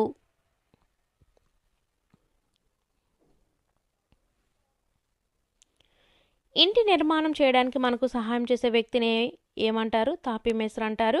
తాపీ మేస్త్రి వాడే పనిముట్లు: తూకం దారం, రేకు తాపి, మూలమట్టం, ద్రవమట్టం, చువ్వలు కోసే మెషిను, టేపు. కూరగాయలు కొని వాటిని సైజులో, నాణ్యతను బట్టి వేరు చేసుకొని వీధుల్లో తిరుగుతూ అమ్మేవారు చిరు వ్యాపారులు. తయారు చేయడంలో ఎన్ని దశలుంటాయి? 6. మన వీధులు, మురికి కాలువ శుభ్రపరిచే వారిని పారిశుద్ధ్య కార్మికులు అంటారు. కోవిడ్-19 సమయంలో మొదటి సమరయోధులుగా వ్యవహరించిన వారు పారిశుద్ధ్య కార్మికులు. పొడి మరుగుదొడ్లలోని మానవ విసర్జితాలను శుభ్రం చేసే పారిశుద్ధ్య కార్మికులకు వృత్తి నుండి విముక్తి కలిగించడానికి, పునరావాసం కల్పించడానికి కృషి చేసిన వారు బెజవాడ విల్సన్. మెగసెసే అవార్డు గ్రహీత బెజవాడ విల్సన్. క్రింది వాటిని జతపరిచినట్లయితే బట్టలు ఉతికేవాడు చాకరీ లేదా రజకుడు, నీటి పైపుల నిర్వహణ ప్లంబర్, చెప్పులు కుట్టేవాడు చర్మకారుడు, చేపలు పట్టేవాడు జాలరి. పరిశుభ్రత దైవ కార్యం వంటిది ఎవరు చెప్పారంటే గాంధీజీ. పరిశుభ్రత దైవ కార్యం వంటిదని అన్నవారు ఎవరంటే గాంధీజీ గారు. పట్టదారు పాస్ పుస్తకాలు రైతులకు అందించే వ్యక్తి తహసీల్దారు. 8th లెసన్ రవాణా. మనుషులు వస్తువులు ఒక ప్రాంతం నుండి మరొక ప్రాంతానికి భూజల వాయు మార్గాలలో జరిపే కదలికలను రవాణా అంటారు. రవాణా వ్యవస్థ ఆ ప్రాంత భౌగోళిక పరిస్థితులపై ఆధారపడి ఉంటుంది. గ్రామీణ ప్రాంతాల్లో రోడ్డు సౌకర్యం సరిగ్గా లేని చోట గ్రామస్తులు ఎడ్ల బండ్లు, ట్రాక్టర్లు, గుర్రపు బళ్ళు లేక టాంగాలు లేదా జట్కా ఉపయోగించి సమీప ఊళ్ళకు వెళతారు. కొండ ప్రాంతాల్లో వస్తు రవాణా కొరకు ఉపయోగించే రవాణా సాధనం గాడిదలు, గుర్రం, రోప్ వే. దీనిలో వినియోగించే ఏరియల్ కార్లు ఇనుప తీగలపై ప్రయాణిస్తాయి.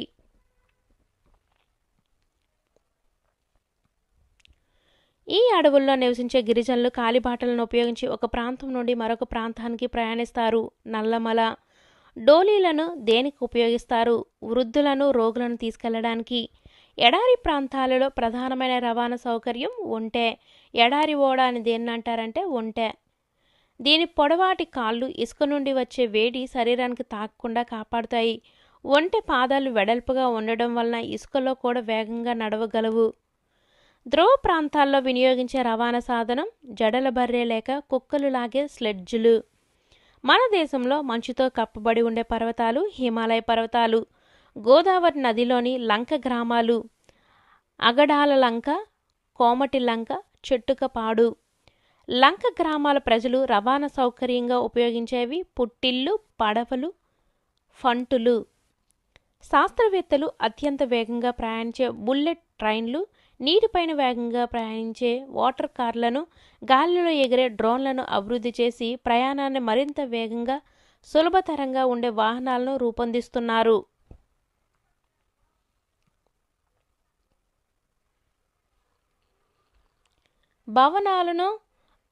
భావనలను అనుభూతులను వ్యక్తం చేసే ప్రక్రియ భావప్రసారం. భావప్రసారము 2 విధాలుగా ఉంటుంది. వ్యక్తిగత భావప్రసారము, 2 బహుళ సమాచార ప్రసారము. వ్యక్తిగత భావప్రసారం కోసం ఉపయోగించినవి పోస్ట్ కార్డులు, ఇన్లాండ్ ఉత్తరాలు, పోస్టల్ కవర్లు.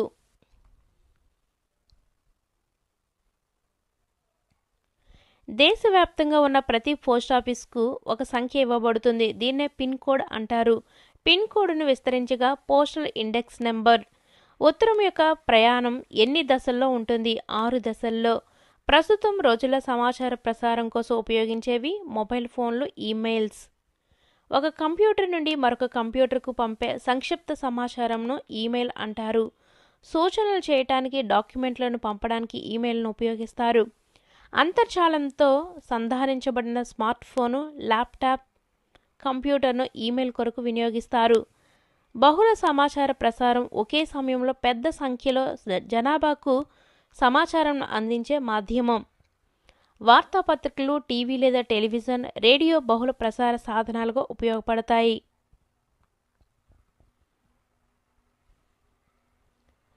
వార్తాపత్రిక. వార్తలు, వివిధ వ్యాసాలు, ప్రకటనలు వంటి అనేక అంశాలు వార్తాపత్రికల్లో ఉంటాయి. ప్రపంచ వార్తలను, సమాచారాన్ని ప్రింట్ రూపంలో ఎవరైనా పొందవచ్చు.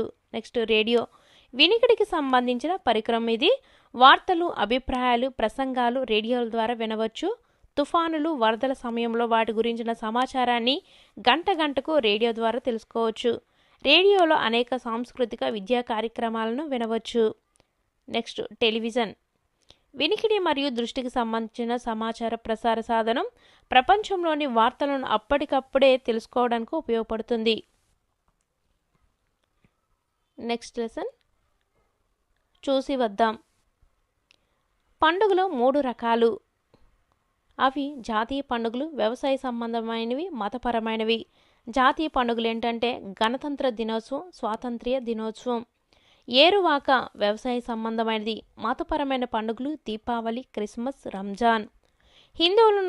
హిందువులు మార్చి లేదా ఏప్రిల్లో జరుపుకునే పండుగ శ్రీరామనవమి. క్రైస్తవులు డిసెంబర్ 25వ తేదీన జరుపుకునే పండుగ క్రిస్మస్.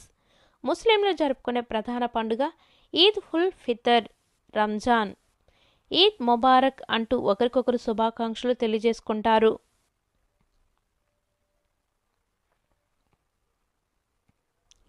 గురునానక్ పుట్టినరోజు గుర్పరచ్గా పిలుచుకునే మతస్థులు సిక్కులు. సిక్కుల ప్రధానమైన పండుగ గురునానక్ జయంతి. బౌద్ధులు జరుపుకునే ముఖ్యమైన పండుగ బుద్ధుని జయంతి. ఈ పండుగ బుద్ధి పూర్ణిమ అని ప్రాముఖ్యం చెందింది. పాడేరు వద్ద మోదుగుగల గ్రామంలో జరిగే మోదుకండమ్మ జాతర ఏ నెలలో జరుగుతుంది? మే నెల. సంవత్సరంలో ఒకసారి స్థానిక దేవాలయంలో జరిపే పండుగ జాతర. ఉత్తరాంధ్రలోని గిరిజనులు జరిపే జాతరలో ప్రధానమైన పండుగ మోదుకుండమ్మ తల్లి జాతర.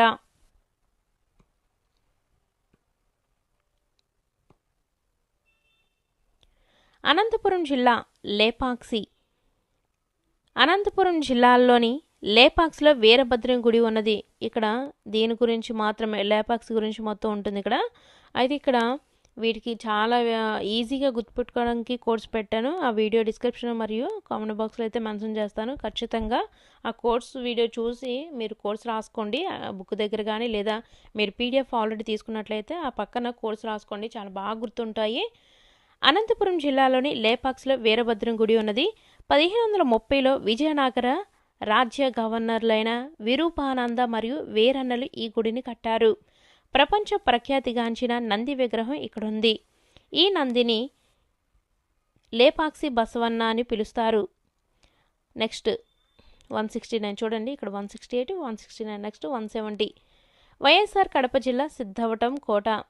సిద్ధవటం కోట పెన్నా నది ఒడ్డున ఉన్నది. దీనిని క్రీస్తకం 1303 సంవత్సరంలో 30 ఎకరాల భూమిలో కట్టారు.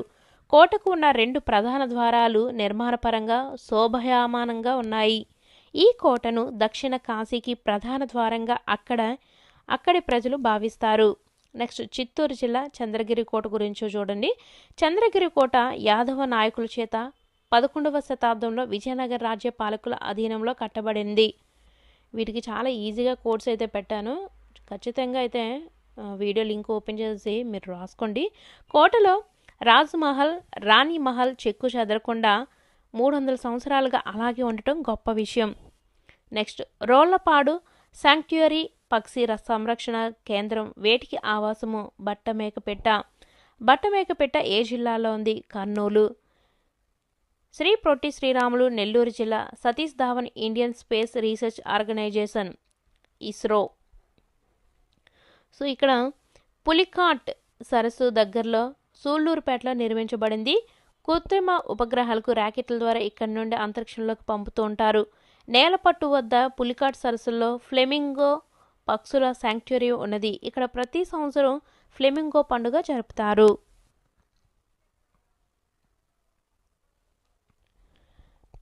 ప్రకాశం జిల్లా మోటుపల్లి పోర్టు. మోటుపల్లి కాకతీయుల కాలంలో నిర్మించబడిన ప్రసిద్ధ నౌకాశ్రయం. 11వ శతాబ్దంలో ప్రసిద్ధ నావికులు పోర్చుగీసు దేశస్థుడైన మార్కోపోలో ఈ పోర్టును సందర్శించడం జరిగింది. గంధం, ముత్యాలు, లోహం, పట్టు, మిరియాలు, దంతం వంటి ఈ పోర్టు నుండి ప్రపంచవ్యాప్తంగా అన్ని దేశాలకు ఎగుమతి అయ్యేవి. నెక్స్ట్ 174. గుంటూరు జిల్లా అమరావతి స్తూపం. అమరావతి స్తూపం శిథిలావస్థకు చేరిన బౌద్ధ స్తూపం. అమరావతి, ధరణికోట ఈ 2 ఆంధ్ర శాతవాహనుల రాజధానులు. శాతవాహనులు బౌద్ధ మతాన్ని అనుసరించి అనేక స్తూపాలను నిర్మించారు. నెక్స్ట్ కృష్ణా జిల్లా కొండపల్లి కోట. కొండపల్లి కోట కృష్ణా జిల్లాలో విజయవాడకు దగ్గరలో ఉన్నది. ముసునూరి నాయకులు ఈ కోటను కట్టించారు. 1370లో ముసునూరి నాయకుల పతనం తర్వాత కొండవీడు రెడ్డి రాజులు ఈ కోటను ఆక్రమించారు. సో చాలా ఇంపార్టెంట్ అండి, ఎందుకంటే ఎక్కువ కంటెంట్ ఈ లెసన్లో ఉంటుంది. దీని మీద బిట్స్ ఎక్కువగా అడిగే అవకాశం ఉంటుంది. నెక్స్ట్ పశ్చిమ గోదావరి జిల్లా కొల్లేరు సరస్సు. భారతదేశంలో పెద్ద మంచినీటి సరస్సుల్లో ఈ కొల్లేరు సరస్సు అనేది ఒకటి. గోదావరి, కృష్ణా నదుల మధ్య విస్తరించి ఉంది. కొల్లేరు సరస్సు వద్ద ఆటపాక పక్షి సంరక్షణ కేంద్రం నెలకొని ఉంది. దీని విస్తీర్ణం 673 చదరపు కిలోమీటర్లు, 673 చదరపు కిలోమీటర్లు. ఈ పక్షి సంరక్షణ కేంద్రం పెలికాన్లు, సైబీరియా కొంగలు, పెయింటెడ్ స్టాక్స్ అను వల వలస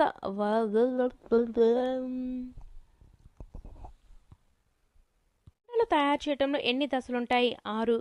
మన వీధులు మురికి కాలువ శుభ్రపరిచే వారిని పారిశుద్ధ్య కార్మికులు అంటారు. కోవిడ్-19 సమయంలో మొదటి సమరయోధులుగా వ్యవహరించిన వారు పారిశుద్ధ్య కార్మికులు. పొడి మరుగుదొడ్లలోని మానవ విసర్జితాలను శుభ్రం చేసే పారిశుద్ధ్య కార్మికులకు వృత్తి నుండి విముక్తి కలిగించడానికి, పునరావాసం కల్పించడానికి కృషి చేసిన వారు బెజవాడ విల్సన్. మెగసెసే అవార్డు గ్రహీత బెజవాడ విల్సన్. క్రింది వాటిని జతపరిచినట్లయితే బట్టలు ఉతికేవాడు చాకలి లేదా రజకుడు, నీటి పైపుల నిర్వహణ ప్లంబర్, చెప్పులు కుట్టేవాడు చర్మకారుడు, చేపలు పట్టేవాడు జాలరి.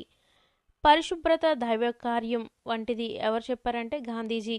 పరిశుభ్రత దైవకార్యం వంటిదని అన్నవారు ఎవరంటే గాంధీజీ గారు. పట్టదారు పాస్ పుస్తకాలు రైతులకు అందించే వ్యక్తి తహసీల్దారు. 8th లెసన్ రవాణా. మనుషులు, వస్తువులు ఒక ప్రాంతం నుండి మరొక ప్రాంతానికి భూ, జల, వాయు మార్గాలలో జరిపే కదలికలను రవాణా అంటారు. రవాణా వ్యవస్థ ఆ ప్రాంత భౌగోళిక పరిస్థితులపై ఆధారపడి ఉంటుంది. గ్రామీణ ప్రాంతాల్లో రోడ్డు సౌకర్యం సరిగ్గా లేని చోట గ్రామస్తులు ఎడ్ల బండ్లు, ట్రాక్టర్లు, గుర్రపు బళ్ళు లేక టాంగాలు లేదా జట్కా ఉపయోగించి సమీప ఊళ్ళకు వెళతారు. కొండ ప్రాంతాల్లో వస్తు రవాణా కొరకు ఉపయోగించే రవాణా సాధనం గాడిదలు, గుర్రం, రోప్ వే. దీనిలో వినియోగించే ఏరియల్ కార్లు ఇనుప తీగలపై ప్రయాణిస్తాయి.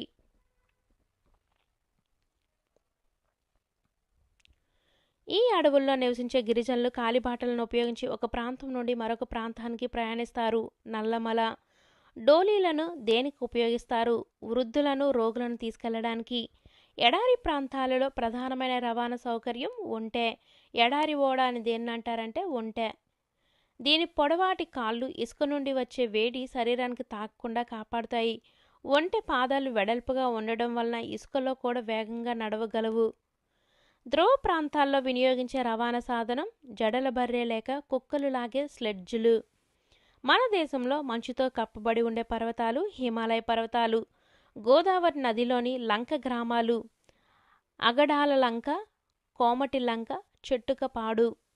లంక గ్రామాల ప్రజలు రవాణా సౌకర్యంగా ఉపయోగించేవి పుట్టిల్లు, పడవలు, ఫంటులు. శాస్త్రవేత్తలు అత్యంత వేగంగా ప్రయాణించే బుల్లెట్ ట్రైన్లు, నీటిపైన వేగంగా ప్రయాణించే వాటర్ కార్లను, గాలిలో ఎగిరే డ్రోన్లను అభివృద్ధి చేసి ప్రయాణాన్ని మరింత వేగంగా, సులభతరంగా ఉండే వాహనాలను రూపొందిస్తున్నారు.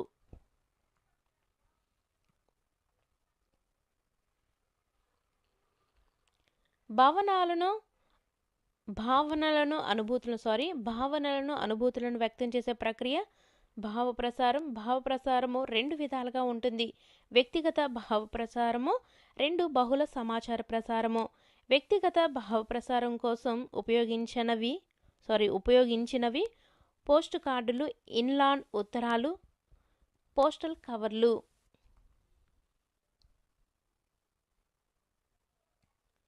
దేశవ్యాప్తంగా ఉన్న ప్రతి పోస్టాఫీస్కు ఒక సంఖ్య ఇవ్వబడుతుంది. దీన్నే పిన్ కోడ్ అంటారు. పిన్ కోడ్ను విస్తరించగా పోస్టల్ ఇండెక్స్ నెంబర్. ఉత్తరం యొక్క ప్రయాణం ఎన్ని దశల్లో ఉంటుంది? 6 దశల్లో. ప్రస్తుతం రోజుల్లో సమాచార ప్రసారం కోసం ఉపయోగించేవి మొబైల్ ఫోన్లు, ఈమెయిల్స్. ఒక కంప్యూటర్ నుండి మరొక కంప్యూటర్కు పంపే సంక్షిప్త సమాచారంను ఈమెయిల్ అంటారు. సూచనలు చేయటానికి, డాక్యుమెంట్లను పంపడానికి ఈమెయిల్ను ఉపయోగిస్తారు. అంతర్జాలంతో సంధానించబడిన స్మార్ట్ ఫోను, ల్యాప్టాప్, కంప్యూటర్ను ఈమెయిల్ కొరకు వినియోగిస్తారు. బహుళ సమాచార ప్రసారం ఒకే సమయంలో పెద్ద సంఖ్యలో జనాభాకు సమాచారం అందించే మాధ్యమం. వార్తాపత్రికలు, టీవీ లేదా టెలివిజన్, రేడియో బహుళ ప్రసార సాధనాలుగా ఉపయోగపడతాయి.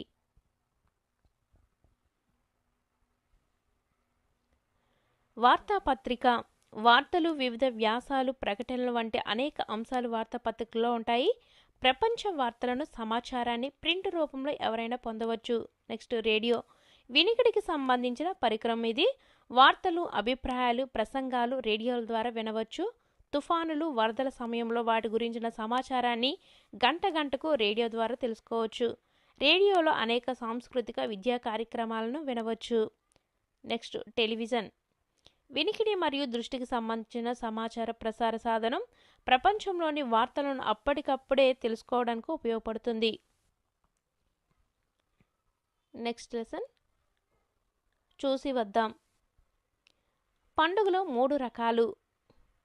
అవి జాతీయ పండుగలు, వ్యవసాయ సంబంధమైనవి, మతపరమైనవి. జాతీయ పండుగలు ఏంటంటే గణతంత్ర దినోత్సవం, స్వాతంత్ర్య దినోత్సవం. ఏరువాక వ్యవసాయ సంబంధమైనది. మతపరమైన పండుగలు దీపావళి, క్రిస్మస్, రంజాన్. హిందువులు మార్చి లేదా ఏప్రిల్లో జరుపుకునే పండుగ శ్రీరామనవమి. క్రైస్తవులు డిసెంబర్ 25వ తేదీన జరుపుకునే పండుగ క్రిస్మస్. ముస్లింలు జరుపుకునే ప్రధాన పండుగ ఈద్ ఉల్ ఫితర్, రంజాన్. ఈద్ ముబారక్ అంటూ ఒకరికొకరు శుభాకాంక్షలు తెలియజేసుకుంటారు.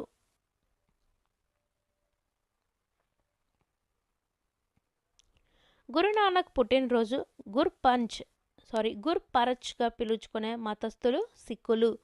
సిక్కుల ప్రధానమైన పండుగ గురునానక్ జయంతి. బౌద్ధులు జరుపుకునే ముఖ్యమైన పండుగ బుద్ధుని జయంతి. ఈ పండుగ బుద్ధి పూర్ణిమ అని ప్రాముఖ్యం చెందింది. పాడేరు వద్ద మోదుగుగల గ్రామంలో జరిగే మోదుకండమ్మ జాతర ఏ నెలలో జరుగుతుంది? మే నెల. సంవత్సరంలో ఒకసారి స్థానిక దేవాలయంలో జరిపే పండుగ జాతర. ఉత్తరాంధ్రలోని గిరిజనులు జరిపే జాతరలో ప్రధానమైన పండుగ మోదుకుండమ్మ తల్లి జాతర.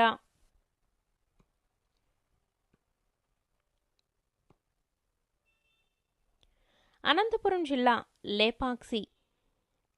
అనంతపురం జిల్లాలోని లేపాక్షిలో వీరభద్రుని గుడి ఉన్నది. ఇక్కడ దీని గురించి మాత్రమే, లేపాక్షి గురించి మొత్తం ఉంటుంది ఇక్కడ.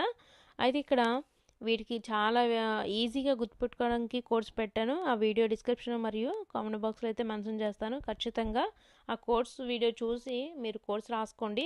బుక్ దగ్గర కానీ, లేదా మీరు పీడిఎఫ్ ఆల్రెడీ తీసుకున్నట్లయితే ఆ పక్కన కోడ్స్ రాసుకోండి, చాలా బాగా గుర్తుంటాయి. అనంతపురం జిల్లాలోని లేపాక్షిలో వీరభద్రం గుడి ఉన్నది.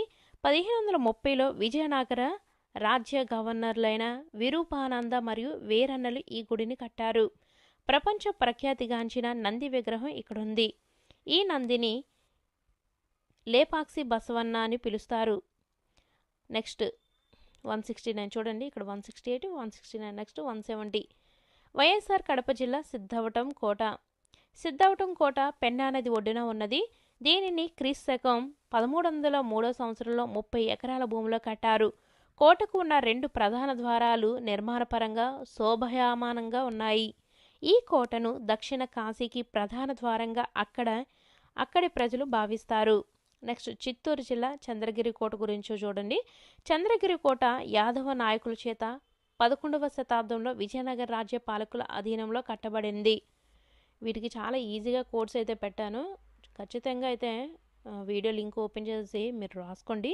కోటలో రాజ్మహల్, రాణి మహల్ చెక్కు చెదరకుండా 300 సంవత్సరాలుగా అలాగే ఉండటం గొప్ప విషయం. నెక్స్ట్ రోళ్లపాడు శాంక్చురీ పక్షి సంరక్షణ కేంద్రం, వేటికి ఆవాసము బట్టమేకపెట్ట ఏ జిల్లాలో ఉంది? కర్నూలు. శ్రీ పొట్టి శ్రీరాములు నెల్లూరు జిల్లా. Satish Dhawan Indian Space Research Organisation ISRO.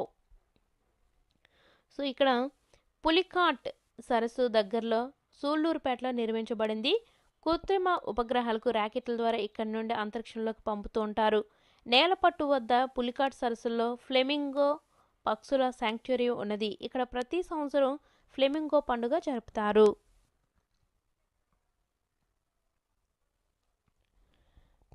ప్రకాశం జిల్లా మోటుపల్లి పోర్టు. మోటుపల్లి కాకతీయుల కాలంలో నిర్మించబడిన ప్రసిద్ధ నౌకాశ్రయం. 11వ శతాబ్దంలో ప్రసిద్ధ నావికులు పోర్చుగీసు దేశస్థుడైన మార్కోపోలో ఈ పోర్టును సందర్శించడం జరిగింది. గంధం, ముత్యాలు, లోహం, పట్టు, మిరియాలు, దంతం వంటి ఈ పోర్టు నుండి ప్రపంచవ్యాప్తంగా అన్ని దేశాలకు ఎగుమతి అయ్యేవి. నెక్స్ట్ 174. గుంటూరు జిల్లా అమరావతి స్తూపం. అమరావతి స్తూపం శిథిలావస్థకు చేరిన బౌద్ధ స్తూపం. అమరావతి, ధరణికోట ఈ 2 ఆంధ్ర శాతవాహనుల రాజధానులు. శాతవాహనులు బౌద్ధ మతాన్ని అనుసరించి అనేక స్తూపాలను నిర్మించారు. నెక్స్ట్ కృష్ణా జిల్లా కొండపల్లి కోట. కొండపల్లి కోట కృష్ణా జిల్లాల్లో విజయవాడకు దగ్గరలో ఉన్నది. ముసునూరి నాయకులు ఈ కోటను కట్టించారు. 1370లో ముసునూరి నాయకుల పతనం తర్వాత కొండవీడు రెడ్డి రాజులు ఈ కోటను ఆక్రమించారు. పశ్చిమ గోదావరి జిల్లా కొల్లేరు సరస్సు భారతదేశంలో పెద్ద మంచినీటి సరస్సుల్లో ఇదొకటి. గోదావరి కృష్ణా నదుల మధ్య విస్తరించి ఉంది. కొల్లేరు సరస్సు వద్ద ఆటపాక పక్షి సంరక్షణ కేంద్రం నెలకొని ఉంది. దీని విస్తీర్ణం 673 చదరపు కిలోమీటర్లు. ఈ పక్షి సంరక్షణ కేంద్రం పెలికాన్లు, సైబీరియా కొంగలు, పెయింటెడ్ స్టాక్స్ అను వలస పక్షులకు సంరక్షణ ప్రదేశం. నెక్స్ట్ తూర్పుగోదావరి జిల్లా కోరింగ వన్యప్రాణ సంరక్షణ కేంద్రం తూర్పుగోదావరి జిల్లాలో ఉన్నది. భారతదేశంలో విస్తరించిన మడ అడవుల్లో 2వ పెద్దది. ఈ ప్రదేశంలో అనేక రకాల మడ చెట్లు మరియు 120 కన్నా ఎక్కువ సంఖ్యలో పక్షి జాతులు ఉన్నాయి. మడ ఆవరణ వ్యవస్థ సముద్రం లేదా మహాసముద్రం నది కలిసే ప్రదేశం. కోర్స్ అయితే మాత్రం ఖచ్చితంగా చూడండి, చాలా చాలా ఇంపార్టెంట్, బాగా గుర్తుంటుంది కోర్స్ చూడటం వల్ల. విశాఖపట్నం జిల్లా బొర్రా గుహలు విశాఖపట్నం జిల్లా అరకులోయలోని అనంతగిరి కొండల్లో బొర్రా గుహలు కేంద్రీకరించబడి ఉన్నాయి. 705 మీటర్ల పొడవున 80 మీటర్ల లోతుకు విస్తరించి ఉన్న ఈ గుహలు భారతదేశంలో లోతైన పెద్ద గుహల్లో ఒకటి. ఈ బొర్రా గుహలు సున్నప్రాయ నిక్షేపాల మధ్య ప్రవహించిన గోస్తని నది కారణంగా ఏర్పడినాయి. విజయనగరం జిల్లా బొబ్బిలికోట విజయనగరం జిల్లాలో ఉంది. 19వ శతాబ్దంలో ఈ కోట నిర్మించబడింది. దగ్గరలోని మట్టి కోట 1757లో బొబ్బిలి రాజులకు విజయనగర రాజులకు మధ్య జరిగిన బొబ్బిలి యుద్ధంలో నాశనమైన తరువాత అదే పేరుతో తిరిగి నిర్మించబడింది. ఇక్కడికి దగ్గరలోని గొల్లపల్లికి చెందిన సర్వసిద్ధి వడ్రంగుల చేత ప్రసిద్ధ బొబ్బిలి వీణ తయారు చేయబడుతుంది. శ్రీకాకుళం జిల్లా తేలినీలపురం, దీని గురించి అయితే చూద్దాం ఒకసారి. తేలినీలాపురం మరియు తేలుకుంచి పక్షి సంరక్షణ కేంద్రాలు శ్రీకాకుళం జిల్లాలో ఉన్నాయి. ప్రతి సంవత్సరం సుమారు 3000 సంఖ్యలో పెలికాన్లు మరియు పెయింటెడ్ స్టార్క్ పక్షులు సైబీరియా నుండి ఈ గ్రామాలను సెప్టెంబర్ నుండి మార్చి నెల వరకు సందర్శిస్తూ ఉంటాయి. మరొకసారి, ప్రతి సంవత్సరం సుమారు 3000 సంఖ్యలో పెలికాన్లు మరియు పెయింటెడ్ స్టార్క్ పక్షులు సైబీరియా నుండి ఈ గ్రామాలను సెప్టెంబర్ నుండి మార్చి నెల వరకు సందర్శిస్తూ ఉంటాయి. నెక్స్ట్ లాస్ట్ లెసన్, మనం ఎక్కడున్నామో. శ్రీకాకుళం జిల్లా సీతంపేట గ్రామం దోనుబాయ్ గ్రామానికి తూర్పుగా కొండలు, పైనాపిల్ తోటలు ఉన్నాయి. పశ్చిమాన మల్లి గ్రామం, ఉత్తరం వైపు ముత్యాల గ్రామం, దక్షిణాన సంభం గ్రామం సరిహద్దులుగా లేదా ఎల్లలుగా ఉన్నాయి. సీతంపేట మండలానికి సరిహద్దులు తూర్పున కొత్తూరు మండలం, పశ్చిమాన పాలకొండ మండలం, ఉత్తరాన భామిని మండలం, దక్షిణాన బోర్జ మండలం. వీటికి కూడా కోర్సు పెట్టానండి, చూడండి. శ్రీకాకుళం జిల్లాకి సరిహద్దులు తూర్పున బంగాళాఖాతం, పడమరాన దక్షిణాన విజయనగరం జిల్లా, ఉత్తరాన ఒరిస్సా రాష్ట్రం ఉన్నాయి. ఆంధ్రప్రదేశ్ సరిహద్దులు చూసుకున్నట్లయితే తూర్పున బంగాళాఖాతం, పడమర కర్ణాటక రాష్ట్రం, ఉత్తరాన ఒరిస్సా, తెలంగాణ, ఛత్తీస్గఢ్ రాష్ట్రాలు, దక్షిణాన తమిళనాడు రాష్ట్రం. ఆంధ్రప్రదేశ్ రాష్ట్రంలో 13 జిల్లాలు ఉన్నాయి. ఆంధ్రప్రదేశ్ రాజధాని అమరావతి. దేశంలో విస్తీర్ణ పరంగా మన రాష్ట్రం 7వది. నైసర్గికంగా ఆంధ్రప్రదేశ్ 3 ప్రదేశాలుగా విభజించబడింది. అవి ఉత్తరాంధ్ర, రాయలసీమ మరియు దక్షిణాంధ్ర. కొన్ని గ్రామాలు కలిసి మండలం, మండలాలు కొన్ని కలిసి జిల్లా కొన్ని జిల్లాలు కలిసి రాష్ట్రం అవుతుంది. ఇక్కడ ఆంధ్రప్రదేశ్ జిల్లాలు అక్కడ ఆప్షన్ బట్టి అయితే మీరు ఐడెంటిఫై చేయండి. ఇప్పుడైతే ప్రజెంట్ 23 జిల్లాలు కదా. నెక్స్ట్, న్యూఢిల్లీ భారతదేశ రాజధాని. నైసర్గికంగా భారతదేశం 28 రాష్ట్రాలు, 9 కేంద్రపాలిత ప్రాంతాలుగా విభజింపబడింది. భారతదేశం విస్తీర్ణ పరంగా ప్రపంచంలో 7వ స్థానాన్ని, జనాభా పరంగా 2వ స్థానాన్ని ఆక్రమించిన దేశం. కొన్ని దేశాలను కలిపి ఖండం అంటారు. మొత్తం భూగోళం 3 వంతులు నీటితోనూ 1 వంతు భూభాగంతోనూ ఉన్నది. భూగోళం పైన ఉన్న భూభాగం మొత్తాన్ని 7 భాగాలుగా విభజించారు. వీటిని ఖండాలు అంటారు. ఖండాలన్నింటితో కలిపిన భూమిని ప్రపంచం అంటున్నాం. ప్రపంచంలో ఎన్ని ఖండాలున్నాయి? 7. ఆసియా, ఆఫ్రికా, ఆస్ట్రేలియా, ఉత్తర అమెరికా, దక్షిణ అమెరికా, అంటార్కిటికా. పక్షుల ఖండం అని ఏ ఖండాన్ని పిలుస్తారు? దక్షిణ అమెరికా. భూగోళం భూగోళంపైని జలభాగాన్ని 5 విభాగాలకు విభజించారు. అవి మహాసముద్రాలు: పసిఫిక్ మహాసముద్రం, అట్లాంటిక్ మహాసముద్రం, హిందూ మహాసముద్రం, ఆర్కిటిక్ మహాసముద్రం మరియు దక్షిణ మహాసముద్రం. మహాసముద్రాల్లో పసిఫిక్ మహాసముద్రం బాగా లోతైనది.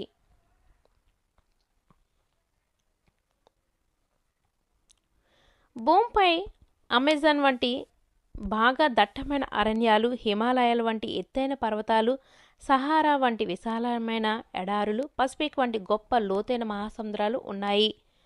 ప్రపంచంలోని వివిధ ప్రదేశాల్లో నివసించే ప్రజల జీవన స్థితిగతులు అక్కడి శీతోష్ణ స్థితి పరిస్థితులపై ఆధారపడి ఉంటాయి. భూమి తన చుట్టూ తాను తిరగడాన్ని భ్రమణం అంటారు. ఒకసారి పూర్తిగా తిరగడానికి భూమికి 24 గంటలు పడుతుంది. భూమి సూర్యుని చుట్టూ తిరగడాన్ని పరిభ్రమణం అంటారు. భూమి పరిభ్రమించడానికి 365 1/4 రోజులు పడుతుంది. భూమి యొక్క చలనం రాత్రి పగలకు కారణమవుతుంది. భూమి సూర్యుని చుట్టూ కూడా తిరుగుతుంది. తాను గుండ్రంగా తిరుగుతూ సూర్యుని చుట్టూ తిరుగుతూ ఉన్నప్పుడు సూర్యునికి ఎదురుగా ఉన్న భూభాగంలో పగటిపూట ఉంటుంది. సూర్యునికి ఎదురుగా లేని ప్రదేశాల్లో రాత్రిపూట ఉంటుంది.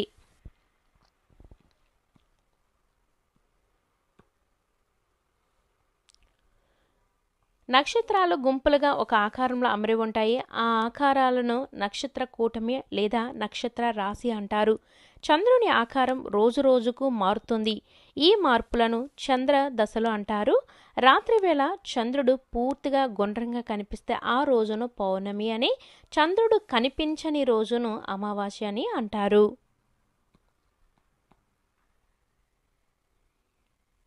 నెక్స్ట్ ఇక్కడ మీకు తెలుసు అన్న దాంట్లో ఇచ్చారు శ్రీకాకుళం, అదే ఆంధ్రప్రదేశ్ జిల్లాలు మరియు ప్రధాన కార్యాలయాలు. శ్రీకాకుళం జిల్లాలో ప్రధాన కార్యాలయం శ్రీకాకుళమే. విజయనగరమే. విశాఖపట్నం తూర్పుగోదావరి, కాకినాడలో ప్రధాన కార్యాలయం ఉంది. పశ్చిమ గోదావరిలో అయితే ఏలూరులో ఉంది ప్రధాన కార్యాలయం. కృష్ణ మచిలీపట్నం. గుంటూరే. ప్రకాశం ఒంగోలు. పొట్టి శ్రీరాములు నెల్లూరే. చిత్తూరు వైఎస్ఆర్ కడపలోనే ప్రధాన కార్యాలయం ఉంది. అనంతపురం కర్నూలే. రాష్ట్రాలు, రాజధానులు వీటి గురించి నేను చెప్పిన దానికన్నా ఆల్రెడీ జీకే టాపిక్స్ కోర్స్ చెప్తున్నాను కదా, దాంట్లో ఫస్ట్ టాపిక్ రాష్ట్రాల రాజధానుల గురించే చేశానండి. దాంట్లో క్లియర్గా కోర్స్ అయితే పెట్టాను. ఇవే తీసుకున్నాను. 4th ఈవీఎస్లో ఉన్న ఈ టాపిక్సే చేశాను. చాలా క్లియర్గా అయితే కోర్స్ పెట్టాను. చూడండి, డిస్క్రిప్షన్ మరియు కామెంట్ బాక్స్లో అయితే ఇచ్చాను. లింక్ ఓపెన్ చేసి మీరు కోర్సు వీలైతే నోట్బుక్లో రాసుకొని చాలా బాగా గుర్తుంటుందండి. కోర్స్ పెట్టుకొని చదవడం వల్ల ఎక్కువ కంటెంట్ని చాలా సులభమైన పద్ధతిలో చాలా తక్కువ టైంలో మనం నేర్చుకోవచ్చు. ఎందుకంటే మన దగ్గర చాలా ఎక్కువ కంటెంట్ ఉంది చదవడానికి. మెథడ్స్ అనివ్వండి, మన కంటెంట్ సబ్జెక్టులు అన్నీ ఉన్నాయి. సో అవన్నీ చదివి ఇటు జీకే అనేది అసలు అనంతం అండి. అవన్నీ చదువుకొని గుర్తుపెట్టుకోవాలంటే ఈ చిన్న మెథడ్ ఎక్కడైనా గుర్తుపెట్టుకుంటుందండి. సో అందుకనే కొన్ని టాపిక్స్ ఎక్కువగా ఉన్న కంటెంట్ ఏది ఉందో అది కొంచెం కోర్సులో పెట్టుకొని చదివితే బాగా గుర్తుంటుందండి. 5th క్లాస్ ఈవీఎస్ 2020 మరియు 2023 బుక్స్ నుంచి తీసుకున్న bits. First and second lesson ప్రజలు, వలసలు, వాతావరణ మార్పు. ఫస్ట్ వన్, ప్రజలు మెరుగైన జీవనం కోసం కాలానుగుణంగా ఒక ప్రాంతం నుండి మరొక ప్రాంతానికి వెళ్ళడాన్ని ఏమంటారు? వలస వలన కొన్నిసార్లు ఆయా కుటుంబాల్లో మార్పులు జరగవచ్చును. వలసకు ప్రధానంగా 2 కారణాలు. అవి 1 సహజ కారణాలు, 2 ఆర్థిక కారణాలు. ఈ క్రింది వానిలో వలసకు సంబంధించిన సహజ కారణాలు: వరదలు, తుఫానులు, భూకంపాలు మొదలైన ప్రకృతి వైపరీత్యాలు. ఈ క్రింది వానిలో వలసకు సంబంధించిన ఆర్థిక కారణం ఉద్యోగ బదిలీలు, పేదరికం, ఉద్యోగ అవకాశాలు, సంచార జీవనం, సామాజిక వలస. ఈ పేదరికం అనేది పాత టెక్స్ట్ బుక్లు అయితే దీంట్లో ఇచ్చారు, న్యూ టెక్స్ట్ బుక్లు అయితే దీంట్లో కల్పించారు. సో మనం న్యూ టెక్స్ట్ బుక్ ప్రామాణికంగా తీసుకోవాలి కాబట్టి సో దాన్ని బట్టి నేను ఇక్కడ పీడిఎఫ్ అయితే క్వశ్చన్స్ అయితే ఇచ్చాను.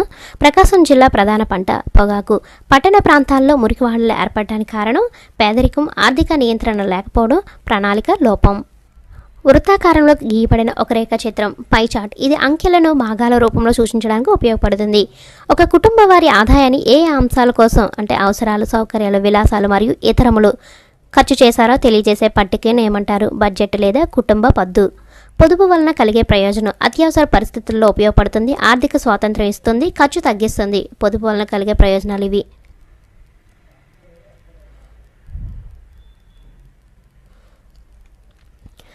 మనుషులు బతకడానికి కావలసిన కనీస సదుపాయాలు, అవసరాలు. సుఖవంతమైన జీవితం గడపడానికి అవసరమైన సదుపాయాలు, సౌకర్యాలు. ఎక్కువ ఖర్చుతో కూడిన ఎక్కువ సుఖవంతమైన సదుపాయాలు, విలాసాలు. నిత్యావసర సరుకులు, ఆహారం, కూరగాయలు, ఇల్లు మొదలైనవి ఈ అంశానికి చెందుతాయి. అవసరాలు ఐరన్ పోలిక్ మాత్రల ఉపయోగము రక్తహీనతను తగ్గిస్తుంది.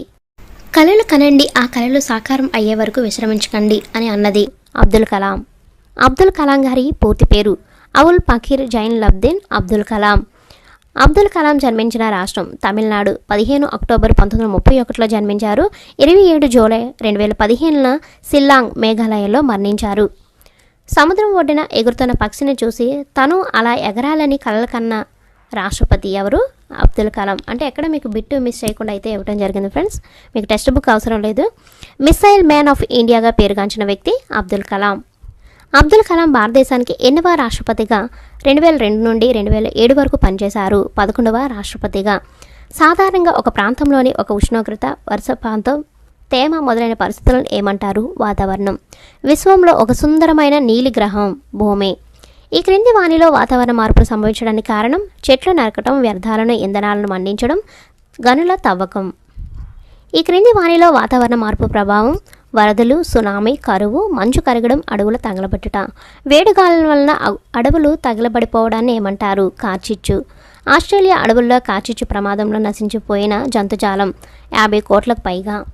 ఆస్ట్రేలియా అడవుల్లో కార్చిచ్చు ప్రమాదం జరిగిన సంవత్సరం 2020. మనం నివసిస్తున్న భూమి రోజురోజుకు వేడెక్కుతుంది. దీన్నే మనం డాష్ అంటున్నాము, గ్లోబల్ వార్మింగ్. క్రింది వానిలో సహజ వనరు నీరు, బొగ్గు, ఇంధనం. నెక్స్ట్, ఈ క్రింది వానిలో గ్లోబల్ వార్మింగ్ కారణము రీఫ్రిజిరేటర్లు, ఎయిర్ కండిషన్లు, మోటార్ వాహనాలు. భూమికి ఊపిరితిత్తులు లాంటివి అడవులు. 2018లో ఐక్యరాజ్య సమితి వాతావరణ మార్పు సదస్సులో తన ప్రసంగాన్ని వినిపించిన స్వీడన్కు చెందిన పర్యావరణ కార్యకర్త గ్రెటా థన్బర్గ్. చిప్కో ఉద్యమం జరిగిన సంవత్సరము 1970. ఇవి జీకే బిట్స్ కింద కూడా యూజ్ ఉంటాయి ఫ్రెండ్స్. హిందీ భాషలో చిప్కో అంటే అర్థము హత్తుకోవడం. పర్యావరణ పరిరక్షణకు మార్గము ప్లాస్టిక్ వాడకాన్ని నిరోధించడం, జనపనార సంచులను వాడటం, మొక్కలను నాటడం, అడవుల నరికివేతను అరికట్టడం, ఏసీలు, రీఫ్రిజిరేటర్ల వాడకం తగ్గించడం. మన ఆరోగ్యానికి, పర్యావరణానికి ప్రమాదకరమైనవి ఏంటంటే దీపావళి, నూతన సంవత్సరం సందర్భంగా టపాసులు కాల్చడం, క్రిస్మస్ సందర్భంగా చెట్లు కొనిఫర్ నరకడం, హోలీ పండుగ సందర్భంగా రసాయనిక రంగులు వాడటం. ఈ ఆకులో భోజనం చేయడం మంచి సాంప్రదాయము. అరటి ఆకులో. ఈ లెసన్కి సంబంధించిన నినాదం ప్రకృతిని కాపాడండి, భవిష్యత్తును కాపాడండి, మొక్కలను కాపాడండి, జీవితాలను కాపాడండి. నిజంగా మొక్కలను మనం కాపాడినట్లయితే మనల్ని అది భవిష్యత్తులో అయితే కాపాడుతుంది. సో ప్లీజ్ మీకు కొంచెం ప్లేస్ ఉన్నా సరే మొక్కలను అయితే నాటండి ఫ్రెండ్స్. థర్డ్ లెసన్ మనం ధరించే దుస్తులు. ఫోర్త్ లెసన్ అవయవ వ్యవస్థలు. ఎక్కడ స్కిప్ చేయకుండా ఎండ్ వరకు అయితే చూసండి. ఫస్ట్ వన్, మొక్కలు, జంతువుల నుండి లభించే దారాలను ఏమంటారు? సహజ దారాలు. రసాయనాలు ఉపయోగించి యంత్రాల ద్వారా తయారు చేసే దారాలను ఏమంటారు? కృత్రిమ దారాలు. మొక్కల నుండి తయారయ్యే సహజ దారాలు నూలు, జనపనార. జంతువుల నుండి తయారయ్యే సహజ దారాలు పట్టు, ఉన్ని. పత్తి మొక్కల కాయల నుండి దారాలు తీస్తారు. వీటిని చక్రాలపై ఒడికి నాణ్యమైన దారాలు తయారు చేస్తారు. ఈ కండెలను మగ్గంపై నేస్తారు. వీటిని ఏమంటారు? నూలు వస్త్రాలు. ఏ వస్త్రాలను చెమటను పీల్చుకొని శరీరాన్ని చల్లగా ఉంచుతాయి? నూలు మెత్తగా తెల్లగా ఉంటుంది. వేసవిలో ఈ వస్త్రాలు ధరించడం మంచిది. నూలు వస్త్రాలు. క్రింది వానిలో మృదువైనది, అందమైనది. పట్టు. జనపనార సంచులు, తాళ్ళు, డిజైనర్ దుస్తులు వీటి నుండి తయారు చేస్తారు. జనపనార. లెనిన్ దుస్తులు వీటి నుండి తయారు చేస్తారు. అవిసె మొక్కల నుండి. టెర్లిన్ దుస్తులు అవిసె మొక్కల నుండి తయారు చేస్తారు. ఇది ఓల్డ్ టెస్ట్‌బుక్ సంబంధించిన బిట్. అలాగే పట్టు పురుగు యొక్క గొంగళి పురుగు ఏ ఆకులను తింటుంది? మల్బరీ ఆకులు. ఉన్నితో తయారు చేసేవి స్వెటర్లు, రగ్గులు. ఈ ఉన్ని వస్త్రాలు మన శరీరాన్ని వెచ్చగా ఉంచుతాయి కాబట్టి శీతాకాలంలో ధరిస్తాము. పాలిస్టర్, టెర్లిన్, రేయాన్, నైలాన్ మొదలగు బట్టలను పరిశ్రమలో రసాయనాల ద్వారా తయారు చేసే వస్త్రాలను ఏమంటారు? కృత్రిమ వస్త్రాలు, సింథటిక్ వస్త్రాలు. ఇవి ఎక్కువ నాణ్యత, మన్నిక కలిగి ఉంటాయి. జల నిరోధిత గుడ్డతో తయారు చేసేవి గొడుగులు, రెయిన్ కోట్లు. ఈ క్రింది వానిలో కృత్రిమ దారం పాలిస్టర్, టెర్లిన్, రేయాన్, నైలాన్. ఎగ్జామ్లో అయితే క్రింది వాళ్ళు కృత్రిమ దారం కానిది ఏంటని అడిగాను, చూసుకోండి. వివిధ రాష్ట్రాల్లో మగవాళ్ళు ధరించే దుస్తులు. కేరళ లుంగీలు, రాజస్థాన్ కుర్తా, తమిళనాడు చొక్కా, ధోతి. ఓల్డ్ టెక్స్ట్ బుక్లో అయితే రాజస్థాన్లో అంగార్కా అని ఉంది. నెక్స్ట్, పశ్చిమ బెంగాల్లో మగవాళ్ళు ధరించే దుస్తులు కుర్తా, ధోతి. దుస్తులు మనకు ఏ విధంగా ఉపయోగపడతాయి? ఎండ, వాన, చలి నుండి రక్షిస్తాయి. చెమటను పీల్చుకొని శరీరాన్ని చల్లగా ఉంచుతాయి. క్రిములు, కీటకాలు, దుమ్ము, కాలుష్యం బారి నుండి మనల్ని కాపాడుతాయి. మనలను అందంగా కనబడేలా చేస్తాయి. వీచే గాలిని ఏమంటారు? పవనం. తేలికపాటి పవనాన్ని ఏమంటారు? బ్రీజ్. బలమైన పవనాన్ని ఏమంటారు? గేల్. గాలిమరల ద్వారా ఉత్పత్తి అయ్యే విద్యుత్తును ఏమంటారు? పవన విద్యుత్. కొన్ని ప్రాంతాల్లో గాలిమరల ద్వారా బావుల్లో నీటిని తోడి పంట పొలాలకు మళ్లిస్తారు. గాలి యొక్క ధర్మాలు చూసుకున్నట్లయితే శబ్దాలను మోసుకెళ్తుంది, శబ్దాలను ఉత్పత్తి చేస్తుంది, ఒత్తిడి కలుగజేస్తుంది, వాసనలను మోసుకెళ్తుంది, శ్వాస తీసుకోవడానికి గాలి స్థలాన్ని ఆక్రమిస్తుంది. గాలికి బరువు ఉన్నది. బయట కనిపించే అవయవాలు చేతులు, కాళ్ళు, కళ్ళు. అంతర్గత అవయవాలని వేటినంటారు? మెదడు, గుండె, ఊపిరితిత్తులు, కాలేయం, మూత్రపిండాలు. మనం వీటిని నేరుగా చూడలేము. పెద్దవారిలో ఎముకల సంఖ్య 206. ఎముకల చట్రాన్ని ఏమంటారు? అస్థిపంజర వ్యవస్థ. ఈ క్రింది వాటిలో సరైనది. ఎముకల పెరుగుదల శరీరం పొడవు ఎదగడంలో సహాయపడుతుంది. అస్థిపంజర వ్యవస్థ కండరాలు కలిసి శరీరానికి ఆకారాన్ని ఆధారాన్నిస్తాయి. ఇవి అవయవాల కదలికకు తోడ్పడతాయి. మెదడును రక్షించేది కపాలం లేదా పుర్రె. ఊపిరితిత్తులను, గుండెను రక్షించేది ప్రక్కటెముకలు. వెన్నెముక శరీరాన్ని నిటారుగా ఉండేటట్లు చేస్తుంది. బాహ్య చెవి లేదా పిన్న మరియు ముక్కు చివరి భాగం డాష్ అనే మెత్తని ఎముకతో నిర్మితమై ఉంటుంది. మృదులాస్థి. సంక్లిష్టమైన ఆహార పదార్థాలు జీర్ణరసాల్లో ఉండే ఎంజైమ్ల సహాయంతో రక్తంలోనికి శోషించబడే సరళ పదార్థాలుగా మారడాన్ని ఏమంటారు? జీర్ణక్రియ. మన శరీరంలో చిన్న ప్రేగు పొడవు 6 మీటర్లు. పని చేసేటప్పుడు, ఆటలు ఆడేటప్పుడు, నిద్రపోయేటప్పుడు మనకు తెలియకుండానే నిరంతరం గాలిని పీల్చుకొని విడిచిపెడుతూ ఉంటాం. దీనిని ఏమంటారు? శ్వాసక్రియ. ముక్కు, గాలిగొట్టం, ఊపిరితిత్తులు ఈ వ్యవస్థలోని భాగాలు. శ్వాస వ్యవస్థ. ఈ క్రింది వాక్యాలను పరిశీలించండి. మనం గాలిని పీల్చడం ఉచ్ఛ్వాస, మనం గాలిని విడిచిపెట్టడం నిశ్వాసం.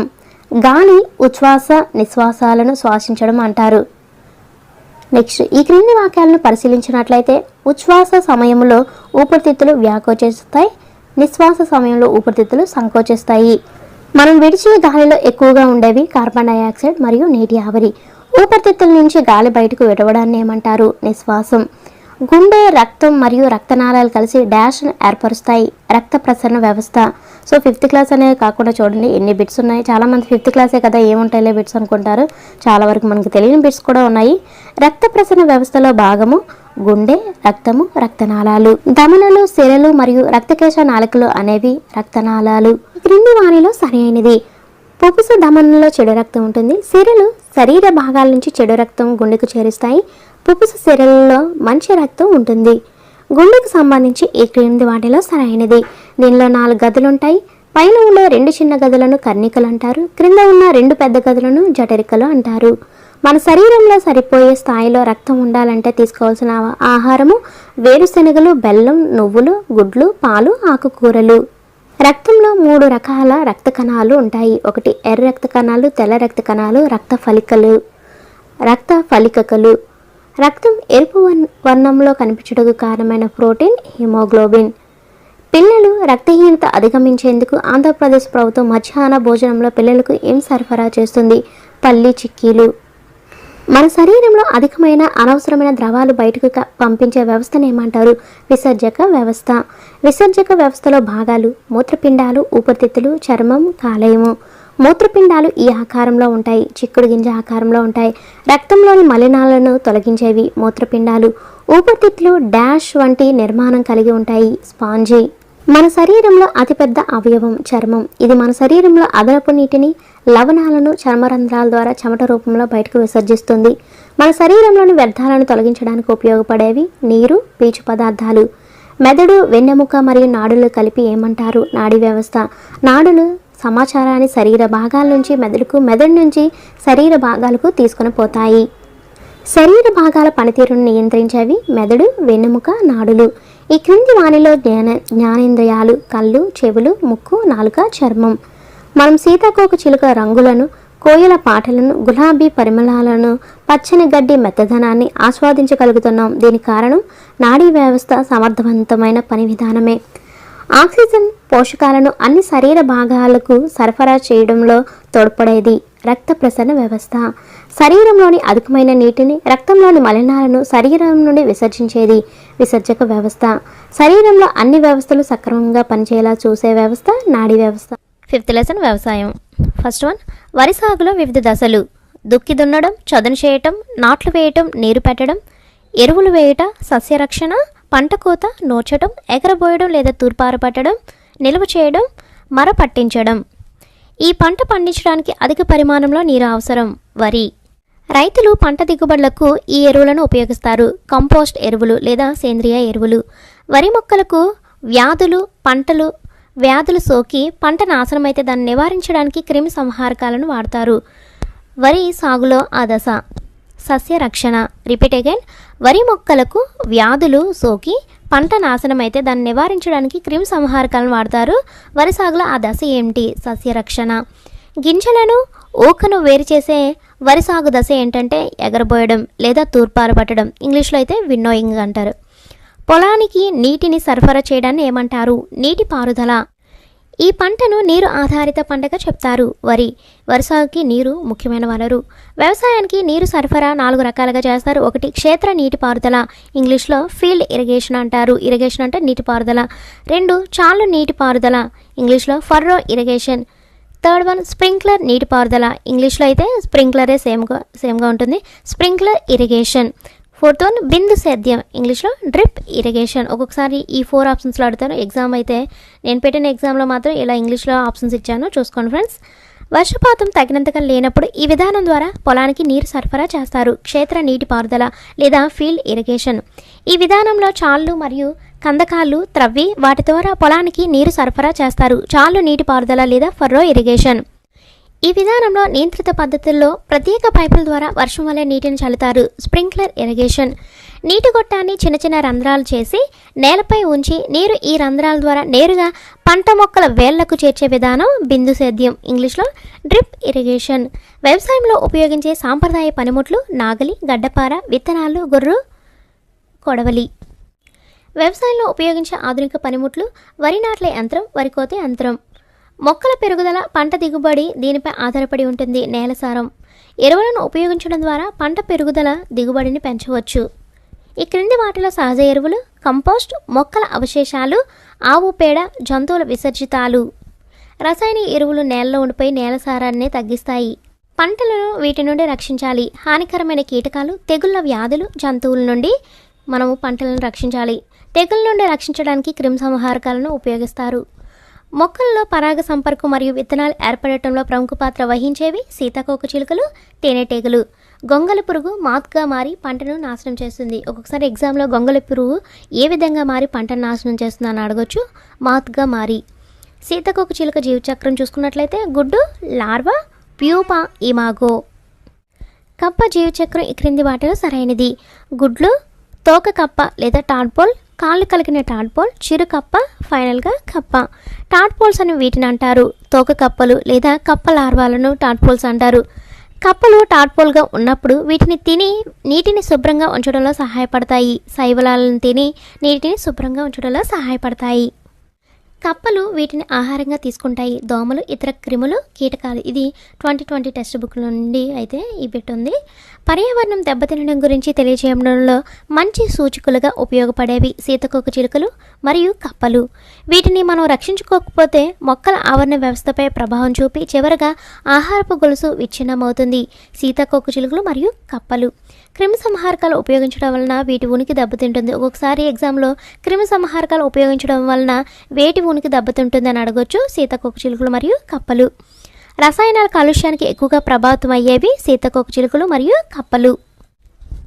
పొలాల్లో దిష్టిబొమ్మలు పెట్టడం వరి సాగు ఈ దశలో ఒక పద్ధతి. సస్య రక్షణ. క్రిమి సంహారకాలు చల్లేటప్పుడు రైతులు పాటించవలసిన జాగ్రత్తలు: చేతికి తొడుగులు, కళ్ళజోళ్ళు, మాస్కులు, బూట్లు, దుస్తులు ధరించాలి. తినడం లేదా త్రాగటం అనేది చేయకూడదు. క్రిమి సంహారక డబ్బాలు, స్ప్రేయర్లు కారకుండా జాగ్రత్త పడాలి. గాలికి వ్యతిరేక దిశలో పిచికారీ చేయకూడదు. రైతులు అధిక దిగుబడుల కోసం పురుగు మందులు, రసాయన ఎరువులు విచక్షణారహితంగా ఉపయోగించడం వల్ల వచ్చే వ్యాధి కాన్సర్. సేంద్రియ వ్యవసాయంలో రైతులు వేటిని సేంద్రియ ఎరువులుగా ఉపయోగిస్తారు? పశువుల వ్యర్థాలు, వర్మీ కంపోస్ట్, నూనె చెక్క, జీవ వ్యర్థాలు. దీన్నే ZBNF అంటారు. ZBNF అనగా జీరో బడ్జెట్ నేచురల్ ఫార్మింగ్. సేంద్రియ వ్యవసాయం వలన ఉపయోగం చూసుకున్నట్లయితే పర్యావరణం పరిరక్షించబడుతుంది, కాలుష్యాన్ని తగ్గిస్తాయి, నీటిని పొదుపు చేస్తాయి, నేల కోతను తగ్గిస్తాయి, తక్కువ శక్తిని ఉపయోగించుకుంటాయి మరియు నేల సారాన్ని పెంచుతాయి. ధాన్యాన్ని నిల్వ చేసేటప్పుడు తీసుకోవాల్సిన జాగ్రత్తలు ఏంటి? ధాన్యాన్ని ఎండబెట్టి నిల్వ చేసే గదిలో గాలి వెలుతురు ఉండేటట్లు చూడాలి. నిల్వ చేసే ముందు పురుగు మందులు చల్లి గదిని శుభ్రం చేయాలి. కీటకాలు, ఎలుకలు గింజలను తినకుండా గదులను ఎత్తైన స్థలంలో ఉండేటట్లు చూడాలి. మన రాష్ట్రంలో ముఖ్యమైన ఆహార పంట వరి. ఎంత శాతం మంది ప్రజల ప్రధాన వృత్తి వ్యవసాయము? 62%. ఈ క్రింది వారిలో చిరుధాన్యాలు: కొర్రెలు, అండు కొర్రెలు, సామలు, అరికెలు, ఊదలు. ఈ చిరుధాన్యాలు మన రాష్ట్రంలో పండిస్తున్నారు. వరి, గోధుమ, చిరుధాన్యాలు ఉత్పత్తి చేయడంలో భారతదేశం ఎన్నవ స్థానంలో ఉంది? 2వ స్థానంలో. సంతులిత ఆహారంలో తగిన పరిమాణంలో ఉండే పోషకాలు: ప్రోటీన్స్, క్రొవ్వులు, పిండి పదార్థాలు, విటమిన్లు, ఖనిజ లవణాలు. మనకు శక్తిని ఇచ్చే ఆహారంలో ముఖ్యమైనవి కార్బోహైడ్రేట్స్, పిండి పదార్థాలు. పిండి పదార్థాలకు వనరులుగా వీటిని చెప్పుకోవచ్చు: వరి, గోధుమ, జొన్నలు, మొక్కజొన్న, చిరుధాన్యాలు, బంగాళదుంప, బెల్లం, చిలగడదుంప. శరీర పెరుగుదలకు సహాయపడే ఆహార పదార్థాలు: పెసలు, మినుములు, కందులు, శనగలు, పప్పు ధాన్యాలు, కాయధాన్యాలు, బఠానీలు, గుడ్లు, మాంసం. ఇవి ఒక్క పెరుగుదలకు మాత్రమే కాకుండా ఎక్కువ శక్తిని ఇవ్వడానికి మరియు గాయాలను తగ్గించడంలో కూడా ఉపయోగపడతాయి.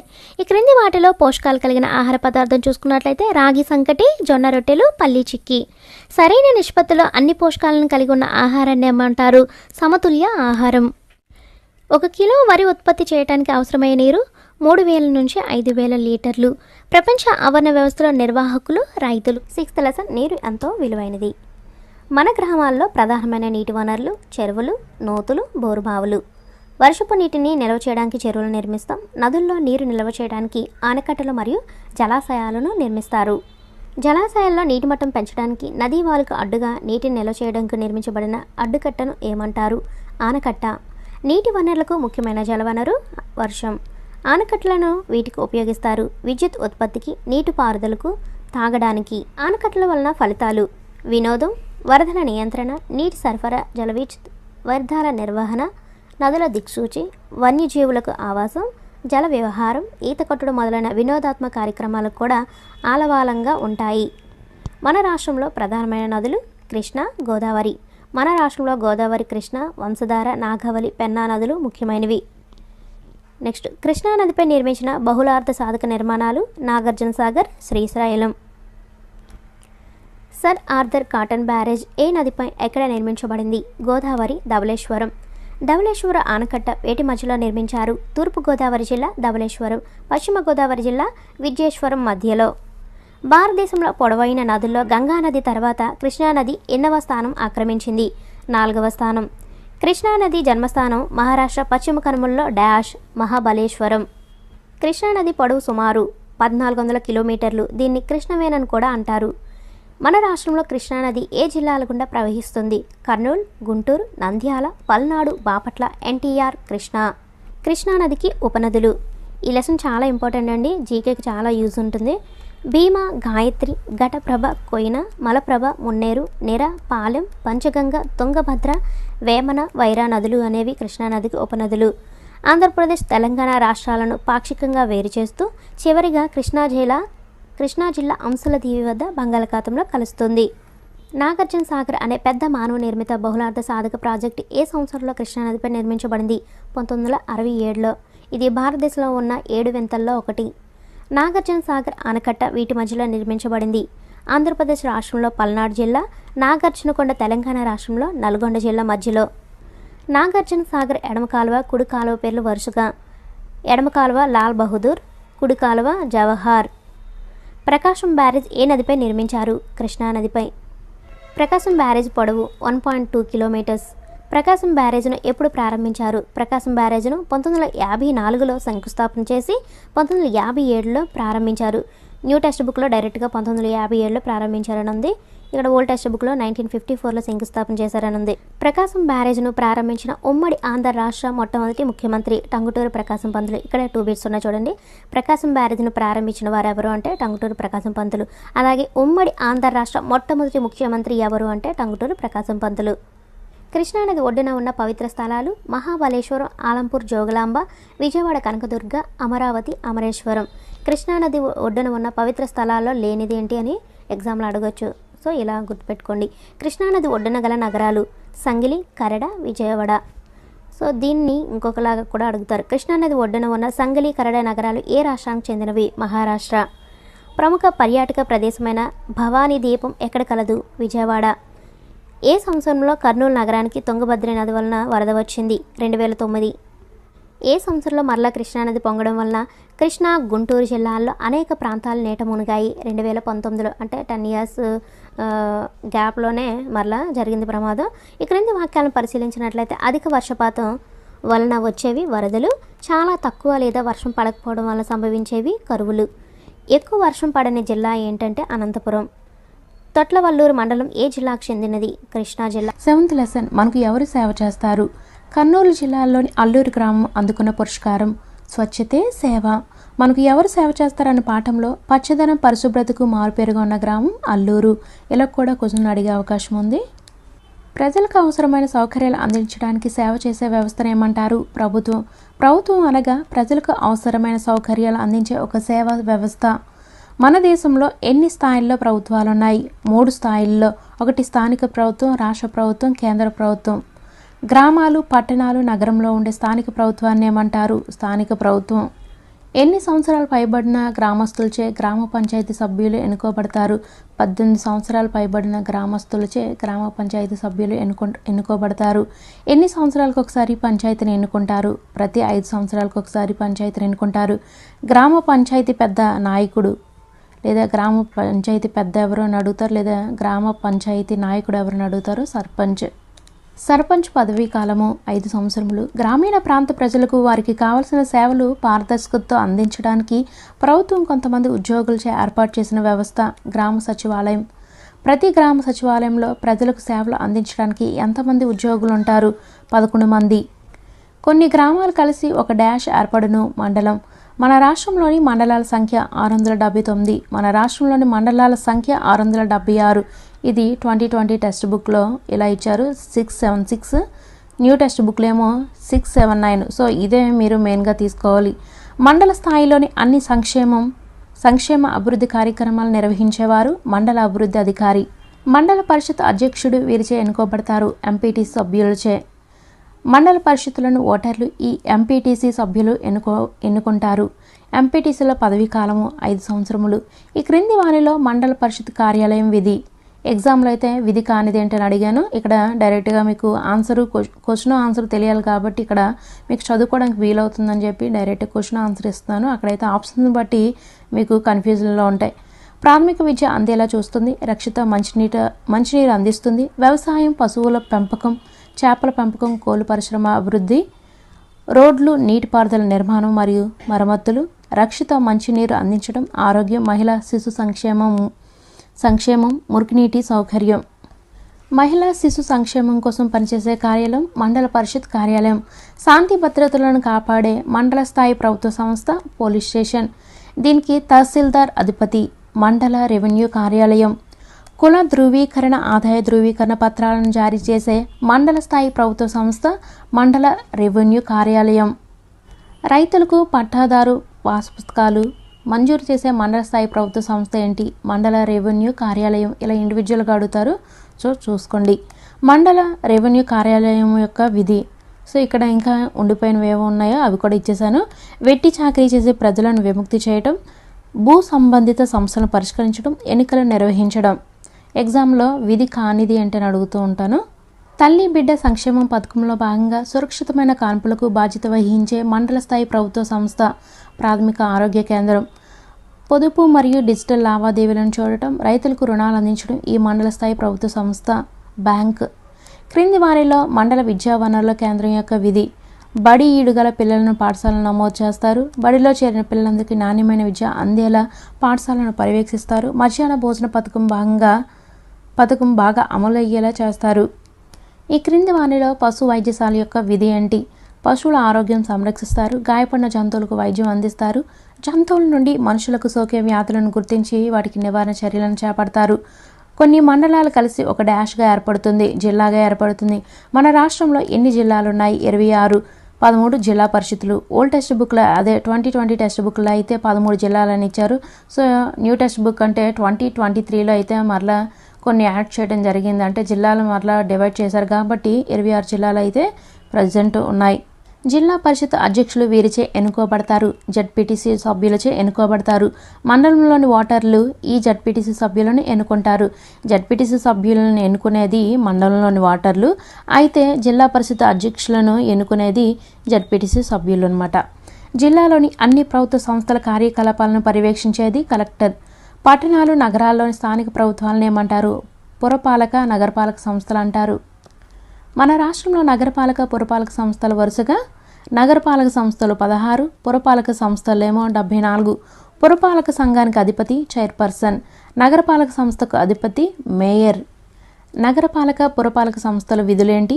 చెత్తను శుభ్రం చేయడం, వ్యర్థాలను తొలగించడం, వీధి దీపాల ఏర్పాటు, జనన మరణాల నమోదు, గృహాలు, పార్కుల నిర్మాణము, ఆసుపత్రుల ఏర్పాట్లు, రోడ్ల నిర్మాణం, మరమ్మతులు, నిర్వహణ, రక్షిత మంచినీటి సౌకర్యం కల్పించడం.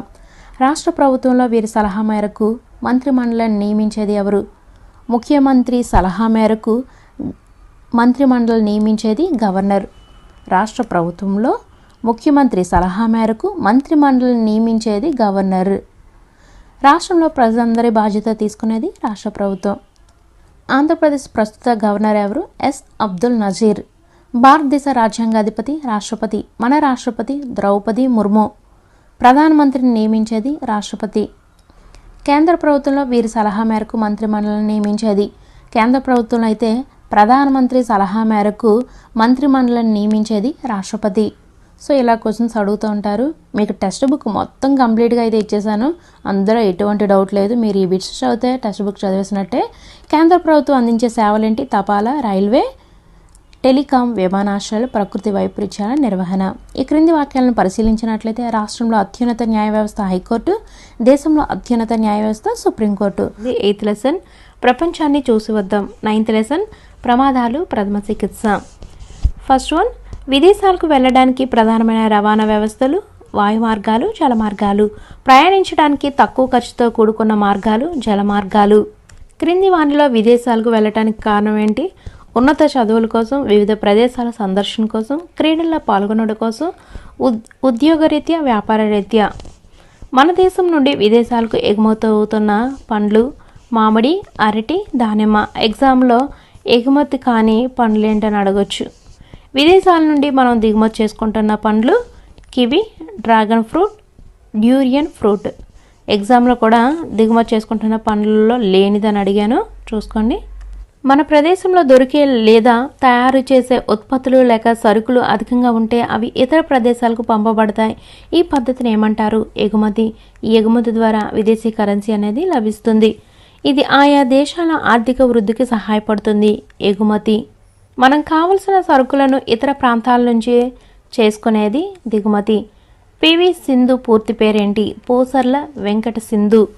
ఒలింపిక్ క్రీడల్లో భారతదేశం తరపున 2016లో ఒలింపిక్స్లో రజత పథకాన్ని సాధించిన మొదటి భారతీయ మహిళ ఎవరు? పివి సింధు. ఇక్కడ మరొక 2 క్వశ్చన్స్ ఉన్నాయి, చూడండి. ఒలింపిక్ క్రీడల్లో భారతదేశం తరపున ఏ సంవత్సరంలో ఒలింపిక్స్లో రజత పథకాన్ని పివి సింధు సాధించింది? ఇలాగ అడగొచ్చు. మరొకలా కూడా అడగొచ్చు. భారతదేశం తరపున 2016లో ఒలింపిక్స్లో పివి సింధు సాధించిన పథకం ఏంటి అని అడగొచ్చు. రజత పథకం. సో ఒక క్వశ్చన్ని 10 రకాలుగా మనం డివైడ్ చేసుకొని చదివినట్లయితే కంటెంట్ అనేది మన మైండ్లో ఉంటుంది. సో నెక్స్ట్ క్వశ్చన్ చూద్దాం. ఏ సంవత్సరంలో పివి సింధు ప్రపంచ బ్యాడ్మింటన్ ఛాంపియన్షిప్లో బంగారు పథకాన్ని సాధించింది? 2019. పివి సింధు ఆటల్లో పాల్గొనే సందర్భంలో ఏ దేశాలు సందర్శించింది? Switzerland, Malaysia, Rio de Janeiro. PV సింధుని భారత ప్రభుత్వం గౌరవించిన పురస్కారాలేంటి? పద్మభూషణ్, పద్మశ్రీ, రాజీవ్ ఖేల్ రత్న. ఎగ్జామ్లో పివి సింధుని భారత ప్రభుత్వం గౌరవించిన పురస్కారాల్లో లేనిది అని అడిగాను. నెక్స్ట్ వన్, ప్రఖ్యాత బ్యాడ్మింటన్ క్రీడాకారిణి అయిన పివి సింధుకు రాష్ట్ర ప్రభుత్వం ఏ ఉద్యోగం ఇచ్చి గౌరవించింది? Deputy collector. ఆంధ్ర కాశ్మీర్గా పేరు పొందిన ప్రాంతం లంబసింగ్. ఆంధ్ర కాశ్మీర్గా పేరు పొందిన లంబసింగ్ ఏ జిల్లాలో ఉంది? విశాఖ జిల్లాలో. ప్రపంచాన్ని గ్లోబల్ విలేజ్గా మార్చిన అంశాలేంటి? రవాణా వ్యవస్థ, సమాచార వ్యవస్థ. ఇవి ప్రమాదకరం. కిక్కిరిసిన ఆటోల్లో ప్రయాణించడం, బస్సులపైకి ఎక్కడం, వేగంగా మోటార్ వాహనాలు నడపడం, బస్ ఫుట్బోర్డ్ పై ప్రయాణం. ప్రమాదాలు జరగకుండా తీసుకునే చర్యలను ఏమంటారు? భద్రతా చర్యలు. ఎవరికైనా అనుకోని సంఘటనల వలన గాయాలు కావడాన్ని ఏమంటారు? ప్రమాదాలు. దీనిపై ప్రయాణం ప్రమాదకరం. ఫుట్ బోర్డ్ వైకల్యం ఉన్న విద్యార్థుల కోసం డాష్ నిర్మించాలి. ర్యాంప్ 2020 టెక్స్ట్ బుక్ చూసుకున్నట్లయితే రైలింగ్ అని ఉంటుంది. సో మీరు ఆప్షన్స్ కన్ఫ్యూజ్ అవ్వద్దు. మీకు ఆప్షన్స్లో ఏది ఇస్తే అది మీరు ఐడెంటిఫై అయితే చేయండి ఫ్రెండ్స్. రోడ్లపైన దాటడానికి డాష్ను ఉపయోగించాలి. జేబ్రా క్రాసింగ్స్ రోడ్డు ప్రమాదాలు నివారించడానికి ప్రతి ఒక్కరూ పాటించవలసిన నిబంధనలు. బస్ ఫుట్ బోర్డుపై ప్రయాణం చేయరాదు. కారులో వెళ్ళేటప్పుడు సీట్ బెల్ట్ ధరించాలి. కదులుతున్న వాహనాల నుండి దిగరాదు లేదా దూకరాదు. సాధారణంగా ఏ కారణాల వల్ల ప్రమాదాలు జరుగుతాయి? మితిమీరిన వేగం, అజాగ్రత్తగా నడపడం, సెల్ ఫోన్లో మాట్లాడుతూ వాహనాలు నడపడం. సాధారణంగా ఏ కారణాల వల్ల ప్రమాదాలు జరుగుతాయి? మద్యం తాగి వాహనం నడపడం, మనుషుల నిర్లక్ష్యం, అజాగ్రత్త, సిగ్నల్ దగ్గర ఆగకపోవడం. పడవ ప్రమాదాలు జరగడానికి ప్రధాన కారణాలు: అనుభవం లేని వ్యక్తులు పడవలు నడపటం, పరికరాల వైఫల్యం, సుడిగుండాలు, పరిమితికి మించి జనాలను ఎక్కించడం. బస్సు లేదా కారు ఢీకొట్టినప్పుడు, సైకిల్ మీద నుంచి కింద పడినప్పుడు, ఆటలాడేటప్పుడు, కొన్నిసార్లు గాయపడినప్పుడు ఆసుపత్రికి వెళ్లే లోపు బాధితుడికి అందించాల్సిన తక్షణ చికిత్సను ఏమంటారు? ప్రథమ చికిత్స. ప్రథమ చికిత్స పెట్టెలో లేని వస్తువు. నేను ఇక్కడ క్వశ్చన్లో లేని వస్తువు అని అడిగాను. ఎగ్జామ్లో అయితే అలా ఉంటుంది. ఇక్కడ ప్రథమ చికిత్స పెట్టెలో ఉండే వస్తువులు ఏంటి అని అర్థం ఇక్కడ. అయితే నేను ఇక్కడ ఎడిట్ చేయడం మర్చిపోయాను. దూది, tincture, iodine, ointment, medicated plaster, కత్తెర, bandage cloth, antiseptic cream, petroleum jelly, సబ్బు, జ్వరమానిని. ఇవి ప్రథమ చికిత్స పెట్టెలో ఉండే వస్తువులు. ఎగ్జామ్లో లేని వస్తువు ఏంటని అడిగాను. గాయాలకు ప్రథమ చికిత్స: తడి దూదిని ఉపయోగించి గాయాన్ని సబ్బు నీటితో కడిగి యాంటీసెప్టిక్ లోషన్తో కానీ శుభ్రం చేయాలి. దూదితో టింక్చర్, అయోడిన్ కానీ యాంటీసెప్టిక్ క్రీమ్ కానీ రాయాలి. గాజు గుడ్డతో కట్టి పైన ప్లాస్టర్ వేయాలి. కాలిన గాయాలకు ప్రథమ చికిత్స చూసుకున్నట్లయితే కాలిన గాయంపై కొంతసేపు చల్లనీరు పోయాలి. కాలిన గాయం తీవ్రమైనది అయితే లేపనం పోయాలి. కాలిన గాయం పైన ఏర్పడిన నీటి బొబ్బలను చదవకూడదు, కట్టకూడదు. ఐస్ ఉపయోగించకూడదు. కుక్క కాటుకు ప్రథమ చికిత్స: కుక్క కరిచిన ప్రాంతాన్ని బాగా సబ్బు లేదా యాంటీసెప్టిక్ లోషన్తో కడగాలి. గాయాన్ని ప్లాస్టర్తో కానీ గాజుగుట్టతో కానీ కట్టకూడదు. పాము కాటుకు ప్రథమ చికిత్స: మొదట కాటు వేయబడిన భాగాన్ని నిశ్చితంగా పరిశీలించి కుట్టినది విషసర్పమో కాదో నిర్ధారించుకోవాలి. సాధారణంగా పాము కాటుకు గురైన వ్యక్తి భయంతో స్పృహ తప్పి పడిపోతాడు. అతని భయం తగ్గించేలా మనం మాట్లాడాలి. విషం శరీరంలో ఇతర భాగాలకు వ్యాపించకుండా ఒక గుడ్డతో గాయం పై భాగంలో గట్టిగా కట్టాలి. పాము కరిచిన వ్యక్తి అచేతనంలోకి పోకుండా చూడాలి. తేలు కుట్టినప్పుడు ప్రథమ చికిత్సగా గాయాన్ని దేనితో కడగాలి? సబ్బు నీరుతో. వైద్య సేవల కొరకు, పోలీసు, అగ్ని ప్రమాదాల నివారణల కొరకు 24 గంటలు అందుబాటులో ఉండే సేవలను ఏమంటారు? అత్యవసర సేవలు. ఎమర్జెన్సీ ఫోన్ నెంబర్ చూసుకున్నట్లయితే 108. మనకు ఉచితంగా వైద్య సలహాలు అందించడానికి భారత ప్రభుత్వం ఏర్పాటు చేసిన ఫోన్ నెంబరు 104. పోలీసు నుండి లభించే అత్యవసర ఉచిత సేవ 100. క్రింది వాటిలో ప్రకృతి విపత్తులు చూసుకున్నట్లయితే భూకంపాలు, తుఫాన్లు, వరదలు. క్రింది వాటిలో కరోనా, కోవిడ్-19 వ్యాధి యొక్క ప్రధాన లక్షణాలు చూసుకున్నట్లయితే జ్వరం, దగ్గు, శ్వాస తీసుకోవడంలో ఇబ్బందులు. 10th లెసన్ భారత స్వాతంత్ర్యోద్యమం. 11th లెసన్ అవని నుండి అంతరిక్షానికి. ఈ 2 లెసన్స్తో అయితే ఇది కంప్లీట్ అయిపోతుంది ఫ్రెండ్స్. ఫస్ట్ వన్ భారత స్వాతంత్ర్య దినోత్సవం ఆగస్టు 15. భారతదేశంలో నెలకొల్పిన ప్రాచీన విశ్వవిద్యాలయాలు నలంద, తక్షశిల. ఒక వ్యక్తి లేదా ఒక సందర్భానికి గౌరవ సూచనగా నిర్మించబడిన ఒక విగ్రహం లేదా భవనాన్ని ఏమంటారు? చారిత్రక కట్టడం. తాజ్మహల్, ఎర్రకోట, హవా మహల్, సాంచి స్తూపం మొదలైనవి కొన్ని చారిత్రక కట్టడాలు. వాస్కోడిగామా ఏ దేశస్థుడు? పోర్చుగీస్. వాస్కోడిగామా ఏ సంవత్సరంలో భారతదేశానికి సముద్ర మార్గాన్ని కనుగొన్నాడు? 1498. వీటికి సంబంధించిన కోడ్స్ అయితే ఇయర్స్ ఏ విధంగా గుర్తుపెట్టుకోవాలో కోడ్స్ అయితే చెప్పాను. దాని యొక్క లింక్ డిస్క్రిప్షన్ మరియు కామెంట్ బాక్స్లో పెట్టాను ఫ్రెండ్స్. అవి చూసిన తర్వాత ఈ లెసన్ అయితే నేర్చుకోండి. బాగా ఇయర్స్ అనేవి గుర్తుంటాయి. భారతదేశానికి వర్తకం కోసం వచ్చిన వారి వరుస క్రమం: పోర్చుగీస్ వారు, డచ్ వారు, ఫ్రెంచ్ వారు, బ్రిటిష్ వారు. చూడండి, ఇవి గుర్తుపెట్టుకోవాలంటే ఫస్ట్ పోడా ఎక్కడికి? పోడా అంటే పో అంటే పోర్చుగీస్ వారు, డా అంటే డచ్ వారు. నెక్స్ట్ ఎవరు? ఫ్రెంచ్ వారు, బ్రిటిష్ వారు. మన దేశంలో ఈస్ట్ ఇండియా కంపెనీని స్థాపించిన వారు బ్రిటిష్ వారు. బ్రిటిష్ వారు భారతీయ రాజ్యాలను జయించి ఏ సంవత్సరంలో పాలించడం ప్రారంభించారు? 1757. మొదటి స్వాతంత్ర్య సంగ్రామం 1857. 1857లో భారతదేశంలో వివిధ ప్రాంతాల్లో ప్రజలు బ్రిటిష్ వారిపై తిరుగుబాటు చేశారు. భారత జాతీయ కాంగ్రెస్ ఏర్పడిన సంవత్సరం 1885.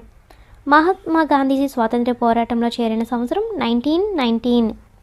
భారత జాతీయ కాంగ్రెస్ భారతదేశాన్ని వదిలి వెళ్లాలని బ్రిటిష్ వారిని డిమాండ్ చేసిన సంవత్సరం 1942. సహాయ నిరాకరణ ఉద్యమం, ఉప్పు సత్యాగ్రహం అనే ఉద్యమాలను చేపట్టిన వారు మహాత్మా గాంధీజీ.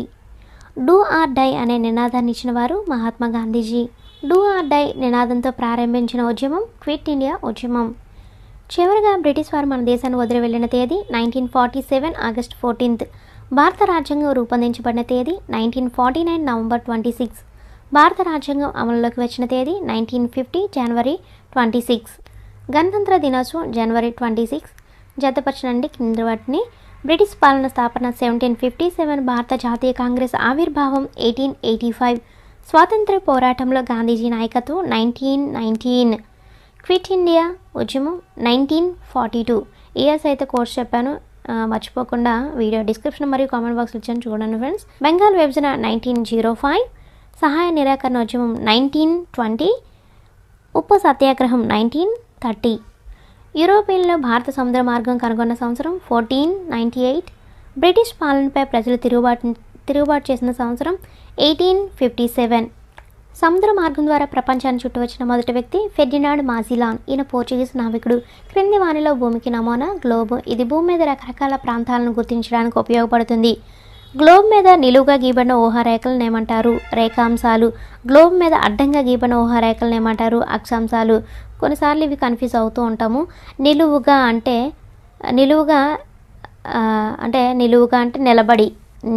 నిలబడింది ఎవరు? రేఖ నిలబడింది, అలా గుర్తుపెట్టుకోండి. లేదా ఇక్కడ చూడండి, అడ్డుగా అక్షాంశాలు అలాగైనా గుర్తుపెట్టుకోండి. గ్లోబును అడ్డంగా 2 సమాన భాగాలకు విభజించే అక్షాంశాలని ఏమంటారు? భూమధ్య రేఖ. గ్లోబు నిలువుగా 2 సమాన భాగాలకు విభజించే రేఖాంశాన్ని ఏమంటారు? Prime meridian. వివిధ దేశాల గడియారాలు వేరువేరు సమయాలకు చూపించడానికి గల కారణం ఏంటంటే భూమి చలనం. మనం నివసిస్తున్న భూమి చలిస్తూ ఉండటమే దీనికి కారణము. భూమి తన చుట్టూ తాను తిరగడాన్ని ఏమంటారు? భూభ్రమణం. భూమి తన చుట్టూ తాను ఒకసారి తిరగడానికి పట్టే సమయం 24 గంటలు.